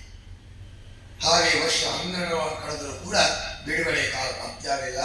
ಕಲಾವತಿ ಭಿಕ್ಷಾಟವಾಗಿ ಭಿಕ್ಷೆ ಬೇಡಿ ಬರುವಂತಹ ಸಂದರ್ಭದಲ್ಲಿ ಬ್ರಾಹ್ಮಣ ಮನೆಯಲ್ಲಿ ಸತ್ಯನಾರಾಯಣಿಯ ಪೂಜೆಯನ್ನು ನೋಡಿ ಪ್ರಸಾದವನ್ನು ಪಡ್ಕೊಂಡು ಬರ್ತಾಳೆ. ಆ ಪ್ರಸಾದವನ್ನು ನೋಡಿದಂತಹ ಲೀಲಾವತಿ ಹೇಳ್ತಾಳಂತೆ, ನಮಗೂ ಬಂದಂತಹ ಕಷ್ಟಕ್ಕೆ ಕಾರಣ ಇದೇ ಸತ್ಯನಾರಾಯಣಿಯ ಪೂಜೆಯನ್ನ ಮರಗದ್ರ ಫಲ. ಆದರೆ ಆ ಪೂಜೆಯನ್ನು ಮಾಡೋದಕ್ಕೆ ಸಂಪತ್ತಿಲ್ಲ. ಮರುದಿವಸ ಇಬ್ಬರು ಭಿಕ್ಷೆಯನ್ನು ಬೇಡಿ ಸಿಕ್ಕಿದಂತಹ ಸಂಪತ್ತಿನಿಂದಲೇ ಭಗವಂತನ ಪೂಜೆಯನ್ನು ಮಾಡಿ ಆ ಪುಣ್ಯದ ಫಲದಿಂದಾಗಿ ಪಾಪಿಗಳಾದಂತಹ ಗಂಡ ಸಾಧುಂದರರಿಗೆ ಭಗವಂತನಿಗೆ ಬಂದಂತಹ ಕನಸಲ್ಲಿ ಆಜ್ಞೆಯಾಗದೆ ಸಾಧುಂದರ ಬಿಡುಗಡೆ ಮಾಡಬೇಕು ಅಂತ 1ಕ್ಕೆ 2ರಷ್ಟು ಸಂಪತ್ತನ್ನು ಕೊಟ್ಟು ರಾಜ ಕಳಿಸಿಕೊಟ್ಟಿದ್ದಾರೆ. ಬಂದಂತಹ ಸಾಧುಂದರ ದೂತ ಮುಖಾಂತರವಾಗಿ ಹೇಳಿ ಕಳಿಸ್ತಾರೆ, ಊರಿಗೆ ಬಂದಿದ್ದೇವೆ, ಸ್ವಾಗತಕ್ಕೆ ಬನ್ನಿ ಅಂತ. ಪೂಜೆಯನ್ನು ಪ್ರಸಾದವನ್ನು ತಿರಸ್ಕಾರ ಮಾಡಿ ಕಲಾವತಿ ನದಿ ತೀರಕ್ಕೆ ಮರಕ್ಕಂತಹ ಸಂದರ್ಭ ಭಗವಂತ ನೋಡ್ತಾನೆ. ಆ ಸತ್ಯನಾರಾಯಣ ಪೂಜೆಯ ಪ್ರಸಾದವನ್ನು ತಿರಸ್ಕಾರ ಮಾಡಿದರೆ ಸರ್ವಸ್ವೂ ನಾಶವಾಗುತ್ತದೆ. ಕಲಿಯುಗದಲ್ಲಿ ಜನರಿಗೆ ತಿಳಿಯಬೇಕು ಅನ್ನೋ ಸಂಕಲ್ಪ ಎಂದರೆ ಸಾಧು ಸುಂದರರನ್ನ ತಾನು ಮಾಯಾಮಂಡಾಲು ಸೇರ್ಪಡೆಗೊಳಿಸ್ತಾರೆ. ಕಲಾವತಿ ನೋಡಿದರೆ ಮರ ರಾಶಿಯಂತೆ ಕಾಣುತ್ತದೆ. ಗಂಡನಾದ ಸಾಧು ಸುಂದರನಾಗಿ ತಂದೆಯಾದ ಸಾಧುವಾಗಿ ಕಾಣದೇ ಇದ್ದಾಗ ದುಃಖ ತತ್ರಳಾಗಿ ಕಲಾವತಿ ಹೇಳ್ತಾಳಂತೆ. ಆಗ ಭಗವಂತ ಆಜ್ಞೆ ಕೊಡ್ತಾನೆ. ಲೀಲಾವತಿ ಬಂದಂತಹ ಲೀಲಾವತಿ ಕಲಾವತಿ ಹೇಳ್ತಾಳೆ, ಯಾಕಮ್ಮ ಕಲಾವತಿ ಯಾಕೆ ಅಳ್ತಾ ಇದ್ದೀ ಅಂತ ಕೇಳುವಾಗ ಆ ಕಲಾವತಿಯಲ್ಲಿ ಹೇಳ್ತಾಳಂತೆ, ಲೀಲಾವತಿ ಗಂಡನಾದಂಥ ಸುಂದರ ತಂದೆಯಾದಂಥ ಸಾಧು ಇಲ್ಲಿ ಅಂತ ಕೇಳಿದರೆ ಕೆಲವು ಹೇಳ್ತಾಳಂತೆ ಮರಳ ರಾಶಿ ಬಿಟ್ಟರೆ ಬೇರೆ ಏನು ಕಾಣ್ತಾ ಇಲ್ಲ.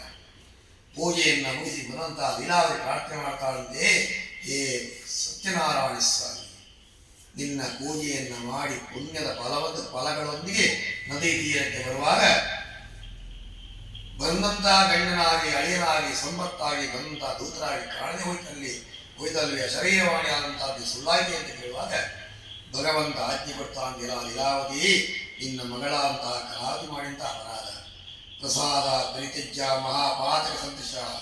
ಎಲ್ಲ ಲೀಲಾವತಿ ನಿನ್ನ ಮಗಳಂತ ಕಲಾವಿ ಮಾಡಿದಂತ ಅಪರಾಧ ಯಾರು ಪ್ರಸಾದವನ್ನು ತಿರಸ್ಕಾರ ಮಾಡಿಬಿಡ್ತಾರೋ, ಸತ್ಯನಾರಾಯಣ ಸ್ವಾಮಿ ಪ್ರಸಾದವನ್ನು ಯಾರು ಸ್ವೀಕಾರ ಮಾಡುವುದಿಲ್ಲವೋ ಅವರಿಗೆ ಸರ್ವಸ್ವವು ನಾಶವಾಗಿ ಹೋಗುತ್ತೆ. ಇದನ್ನು ತಿಳಿಯದೆ ಕಲಾವತಿ ಮಾಡಿದ ಅಪರಾಧಕ್ಕೆ ಇಂತಹ ಶಿಕ್ಷೆ ಪ್ರಾಪ್ತಿಯಾಗಿದೆ. ಈಗಲೇ ಮನೆಗೆ ಹೋಗಿ ಪ್ರಸಾದವನ್ನು ಸ್ವೀಕಾರ ಮಾಡಿ ಬಂದರೆ ಸರ್ವಸ್ವ ಯಥಾ ಪ್ರಕಾರ ಪ್ರಾಪ್ತಿ ಆಗ್ತಿದೆ. ಭಗವಂತನ ಆ ಜಾತಿಯರ ಕಲಾವಿ ಮನೆಗೆ ಹೋಗಿ ಪ್ರಾರ್ಥನೆ ಮಾಡ್ತಾಳಂತೆ, ಹೇ ಭಗವಂತ ಸತ್ಯನಾರಾಯಣ ಸ್ವಾಮಿಯೇ, ಕ್ಷಮಸ್ವಚಾಪರಾಧ ವಿದತ್ತವು ತವ ಸಂಧಿದವು ದೇಹಿ ವಿತ್ತಂ ಸರ್ವ ರಕ್ಷಮಾಂ ಶರಣಾಗತಂ. ಹೇ ಭಗವಂತ ಸತ್ಯನಾರಾಯಣ ಸ್ವಾಮಿ, ತಿಳಿಯದೆ ಮಾಡಿದಂಥ ಅಪರಾಧಕ್ಕೆ ಕ್ಷಮಾಪನ್ನ ಅಂತ ನಾರಾಯಣ ಕ್ಷಮೆಯನ್ನು ಒದಗಿಸಿ ನನ್ನ ಉದ್ಧರಿಸುವಂತ ಕಳೆದಂತಹ ಎಲ್ಲಾ ಸಂಪತ್ತುಗಳು ನನ್ನ ಪತಿಯೊಂದಿಗೆ ತಂದೆಯೊಂದಿಗೆ ಪುನಃ ಅನುಗ್ರಹಿಸುವಂತ ಪ್ರಾರ್ಥನೆ ಮಾಡಿದ್ದೀರ. ನದಿ ತೀರಕ್ಕೆ ಬರತಕ್ಕಂತಹ ಸಂದರ್ಭದಲ್ಲಿ ಭಗವಂತನ ಅನುಗ್ರಹದಿಂದಾಗಿ ಸಾಧು ಸುಂದರ ಹಳೆಯಿಂದ ಇಳಿದು ಬರ್ತಾರೆ. ಬರುವಂತಹ ಸಂದರ್ಭದಲ್ಲೇ ಕೇಳ್ತಾರೆ, ಹೋಗೋಣ ಊರಿಗೆ ಅಂತ ಹೇಳಿದ್ರೆ ಈಗ ಸಾಧು ಕರೆದ ಹೇಳ್ತಾನೆ, ಎಲ್ಲ ಲೀಲಾವತಿ ಮನೆಗೆ ಹೋಗುವಂಥ ಪ್ರಶ್ನೆಯೇ ಇಲ್ಲ, ಯಾಕೆ ನಿನ್ನೆಗೆ ಪೂಜೆಯನ್ನು ಮುಗಿಸೋಣ ಅಂತ ಹೇಳಿದೆ. ಮೆಸೇಜ್ ಕೂಡಲೇ ಹಾಕಿದ್ರು, no sir, you must and should complete Satyanarayana puja and go back. ಯಾಕೆ ಅಂತಂದರೆ ಆ ಪೂಜಾ ಫಲ ಅನ್ನುವಂಥದ್ದರ ಸ್ಪಷ್ಟತೆಯನ್ನು ತಿಳಿದಂತಹ ಸ್ಥಿತಿಯೇ ಆರ್ಡರ್. ತನ್ನ ಮುದ್ರಾ ಶಕ್ತಿಯೂ ಹೌದು, ತನ್ನ ತಿಳುವಳಿಕೆಯೂ ಹೌದು.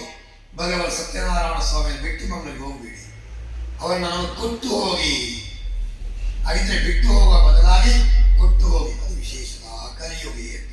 ಕಲಿಯುಗದಲ್ಲಿ ಈ ಸತ್ಯನಾರಾಯಣ ಸ್ವಾಮಿಯ ಪೂಜೆಯನ್ನ ಮಾಡ್ತೀವಿ ಅನ್ನುವಂತಹ ದೃಢ ಸಂಕಲ್ಪವನ್ನು ಮಾಡಿದ್ರು.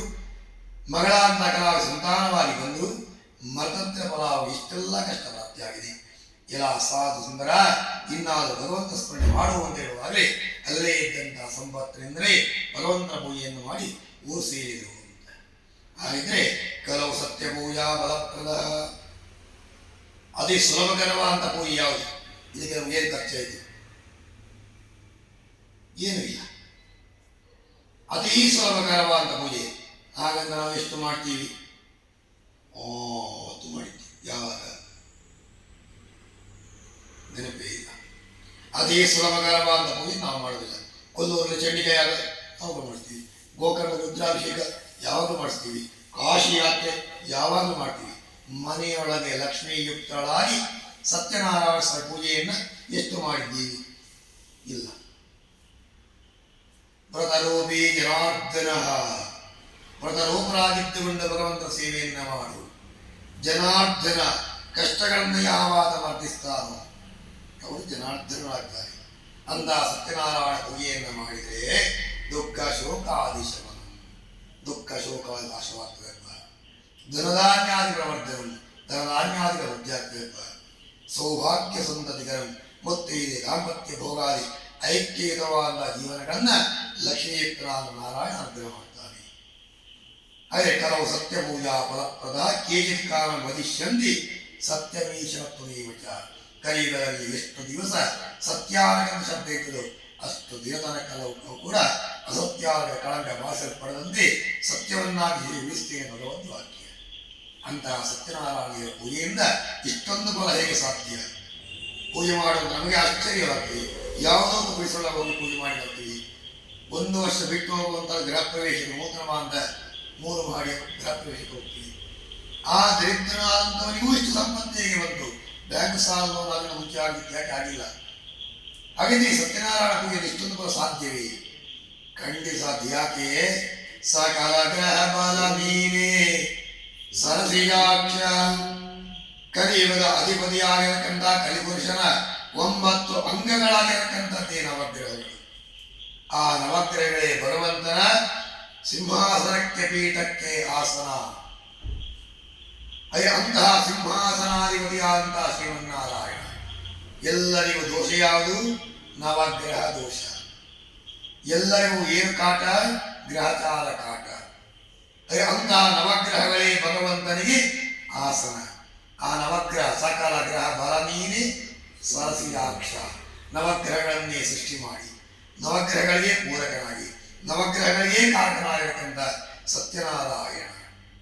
ನವಗ್ರಹಗಳು ಕಾಮ, ಕ್ರೋಧ, ಲೋಭ, ಮೋಹ, ಮದ, ಮತ್ಸರ.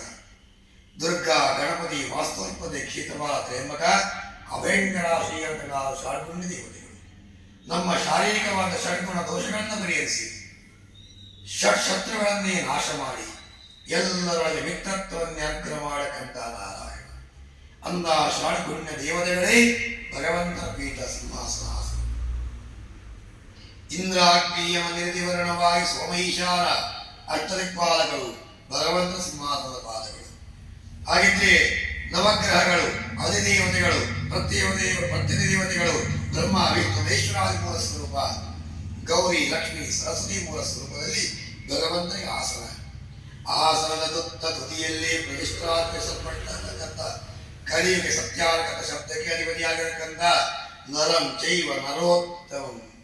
ಯಾವ ಪಾಪಿಯಾದಂತಹ ನರ ಅನ್ನಕ್ಕಂಥ ಮನುಷ್ಯನನ್ನು ಉತ್ತರಿಸತಕ್ಕಂತಹ ಸಾಮರ್ಥ್ಯವುಳ್ಳ ಅನುಗ್ರಹಕಾರ ನಾರಾಯಣನೇ ಪ್ರತಿಷ್ಠಾಪಿಸಲ್ಪಟ್ಟಿದ್ದಾರೆಂದರೆ ಇವತ್ತೇ ಈ ಮನೆಯೊಳಗಿದ್ದಂತಹ ಕಷ್ಟಗಳು ಸತ್ಯ ನಶ್ಯಂತು ಪಾಪಾನಿ, ಪಾಪಗಳೆಲ್ಲವೂ ನಾಶವಾಗಿ ಬರುತ್ತದೆ. ಪುಣ್ಯಾಹ ಫಲವೇಚ್ಛಂದಿ ಮಾಡುವ, ಯಾವ ಪುಣ್ಯದ ಫಲದ ಅಪೇಕ್ಷೆಗೋಸ್ಕರವಾಗಿ ಇಷ್ಟೆಲ್ಲ ಕರ್ತವ್ಯಗಳನ್ನು ಮಾಡಿದ್ದೆವು ಅಂತಹ ಪುಣ್ಯ ಫಲಗಳನ್ನು ಅನುಗ್ರಹದೊಂದಿಗೆ ಶೀಘ್ರ ನೀವು ಪುನಃ ನವ ದಂಪತಿಗಳೊಂದಿಗೆ ಪೇಟಧಾರಣ ಮಾಡಿಕೊಂಡು ಮಗನಿಗೆ ಪಾಣಿಕರಣದೊಂದಿಗೆ ಆ ಕನ್ಯಾ ಪ್ರವೇಶ ಮಾಡುವ ಸೌಭಾಗ್ಯಗಳನ್ನು, ಹಾಗೆ ಮಂಜುನಾಥನಿಗೆ ಪಾಣಿಕರಣದ ವಾಕ್ಯಾದಿಗಳನ್ನು ಅನುಗ್ರಹಿಸಿ ಇಡೀ ನಿಮ್ಮ ಸಹಕುಟುಂಬದಲ್ಲಿ ಇದುವರೆಗಿದ್ದಂಥ ಭಗವತ್ಕೋಪ ಶಾಪಗಳು ಎಲ್ಲವೂ ನಶಿಸಿ ಹೋಗಲಿ. ಭಗವದ ಅನುಗ್ರಹ ಸಿದ್ಧಿಯಾಗಲಿ. ಸನ್ಮಂಗಲ ಸುಖ ಭೋಗ ಭಾಗ್ಯಾದಿಗಳನ್ನೇ ಸತ್ಯನಾರಾಯಣ ಸ್ವಾಮಿ ದೇವರು ನಮ್ಮ ಪಾಲಿಗೆ ಅನುಗ್ರಹ ಮಾಡಿಕೊಡಬೇಕು ಅಂತ ಮಂಗಳ ಪ್ರಧಾನದ ಸತ್ಯನಾರಾಯಣನಲ್ಲಿ ಪ್ರಾರ್ಥನೆ ಮಾಡುತ್ತಾ ಯಥಾಶಕ್ತಿಯು ಯಥಾಮತಿಯು ಭಗವಂತ ಕೊಟ್ಟಂತಹ ಪ್ರೇರಣೆಗೆ ಅನುಗುಣವಾಗಿ ನಮ್ಮ ನಾಲಿಗೆಯಲ್ಲಿ ಸರಸ್ವತಿ ವಾಕ್ಯವಾಗಿ ಸತ್ಯನಾರಾಯಣ ಸೇರಿದಂತಹ ಮಾತುಗಳು ಹೇಳಿದಂತಹ ಮಾತುಗಳಲ್ಲಿ ಅನೇಕ ತರವಾದ ವ್ಯತ್ಯಾಸಗಳು ಇರಬಹುದು. ದೇಶಾಚಾರಗಳು, ವಾಡಿಕೆಗಳು, ಶಬ್ದೋಚ್ಚಾರಣೆಗಳು ವ್ಯತ್ಯಾಸ ಹೊಂದಿರಬಹುದು. ಎಲ್ಲವನ್ನೂ ಭಗವಂತ ಕ್ಷಮಾಪಣ ಕ್ಷಮಿಸಿ ಮುಂದಕ್ಕೆ ಮಂಗಳೂರಿನಿಂದ ನಾವು ಬಂದಿದ್ದಕ್ಕೆ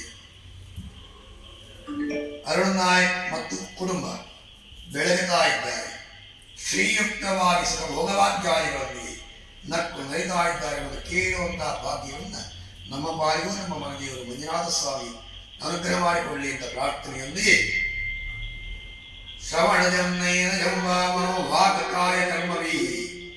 ಕೇಳಿದಂತಹ ಪಾಪಗಳು ಶ್ರವಣಜಂ, ನೋಡಿದಂತಹ ಪಾಪಗಳು ನಯನಜಂ. ಶ್ರವಣಜನ್ನೇನ ಜಂಬ ಮನೋ ಮನಸ್ಸಿನಲ್ಲಿ ಇರಿಸಿದಂತಹ ಪಾಪಗಳಿದ್ರಿ, ವಾಕ್ ಬಾಯಿಯಿಂದ ಹೇಳಿದಂತಹ ಪಾಪಗಳಿದ್ರಿ, ಮನೋ ವಾಕ್ ಕಾಯ ನಾನಾಗಿ ಮಾಡಿದಂತಹ ಪಾಪಗಳಿದ್ರಿ, ಕರ್ಮ ಬೀಹಿ ಇನ್ನೊಬ್ಬರಿಂದ ಮಾಡಿಸಿದ್ದಿದ್ರೆ ಅದೆಲ್ಲ ಪಾಪಗಳಿಗೂ ಭಗವಂತ ಮೋಕ್ಷ ಕೊಡು. ನಮಗೆ ಪುಣ್ಯಾನುಗ್ರಹವನ್ನು ಅನುಗ್ರಹ ಮಾಡುವಂತ ಪ್ರಾರ್ಥನೆಯೊಂದಿಗೆ 5 ಅಧ್ಯಾಯಗಳ ಕಲಾಶ್ರವಣವನ್ನು ಸತ್ಯನಾರಾಯಣ ಸ್ವಾಮಿ ಸಂಧಾನಕ್ಕೆ ಭಗವದ್ಭಕ್ತಿಯಿಂದ ಅರ್ಪಣೆ ಮಾಡೋಣ. ವಿಷ್ಣುಂ ಜಿತ್ವಂ ಮಹಾವಿಷ್ಣುಂ ರವಿಷ್ಣುಂ ಮಹೇಶ್ವರಂ ಅನೇಕ ಲೋಕದೈತ್ಯಾನಂದಂ ನಮಾಮಿ ಪುರುಷೋತ್ತಮಂ. ಯಾಸಾ ಪದ್ಮಾಸನತ್ತಾ ವಿಫಲ ಕಟಿತಟೇ ಪದ್ಮಭದ್ರಾಯುಧಾಕ್ಷಿ ಗಂಭೀರಾವರ್ತನ ವೇತ್ತನವರ್ಣವಿತ ಭದ್ರಭದ್ರೋತ್ತರೀಯ ಲಕ್ಷ್ಮೀ ದಿವ್ಯೇ ಗಜೇಂದ್ರೇ ಮಣಿಗಣವಿನೇತ್ನಾಭಿಲಾಯ ಬ್ರಹ್ಮೇ ನಿತ್ಯಂತಾ ಪದ್ಮಾರ್ಥ ಮಮ ವಸದಗೇ ಮನೋಮಾರ್ಗಲ್ಯಾ ಧ್ಯಾಯೇ ಸತ್ಯಂ ಗುಣಾತೀತಂ ಗುಣತ್ರಯ ಸಮನ್ವಿತಂ ಲೋಕನಾಥಂ ವಿಲೋಕೇಶಂ ಭವಲಭಾಮರಣಂ ಹರಿ ಪೀತವಸ್ತ್ರಂ ಶ್ರೀವತ್ಸ ಪರಿಭೂಷಿತಂ ಗೋವಿಂದ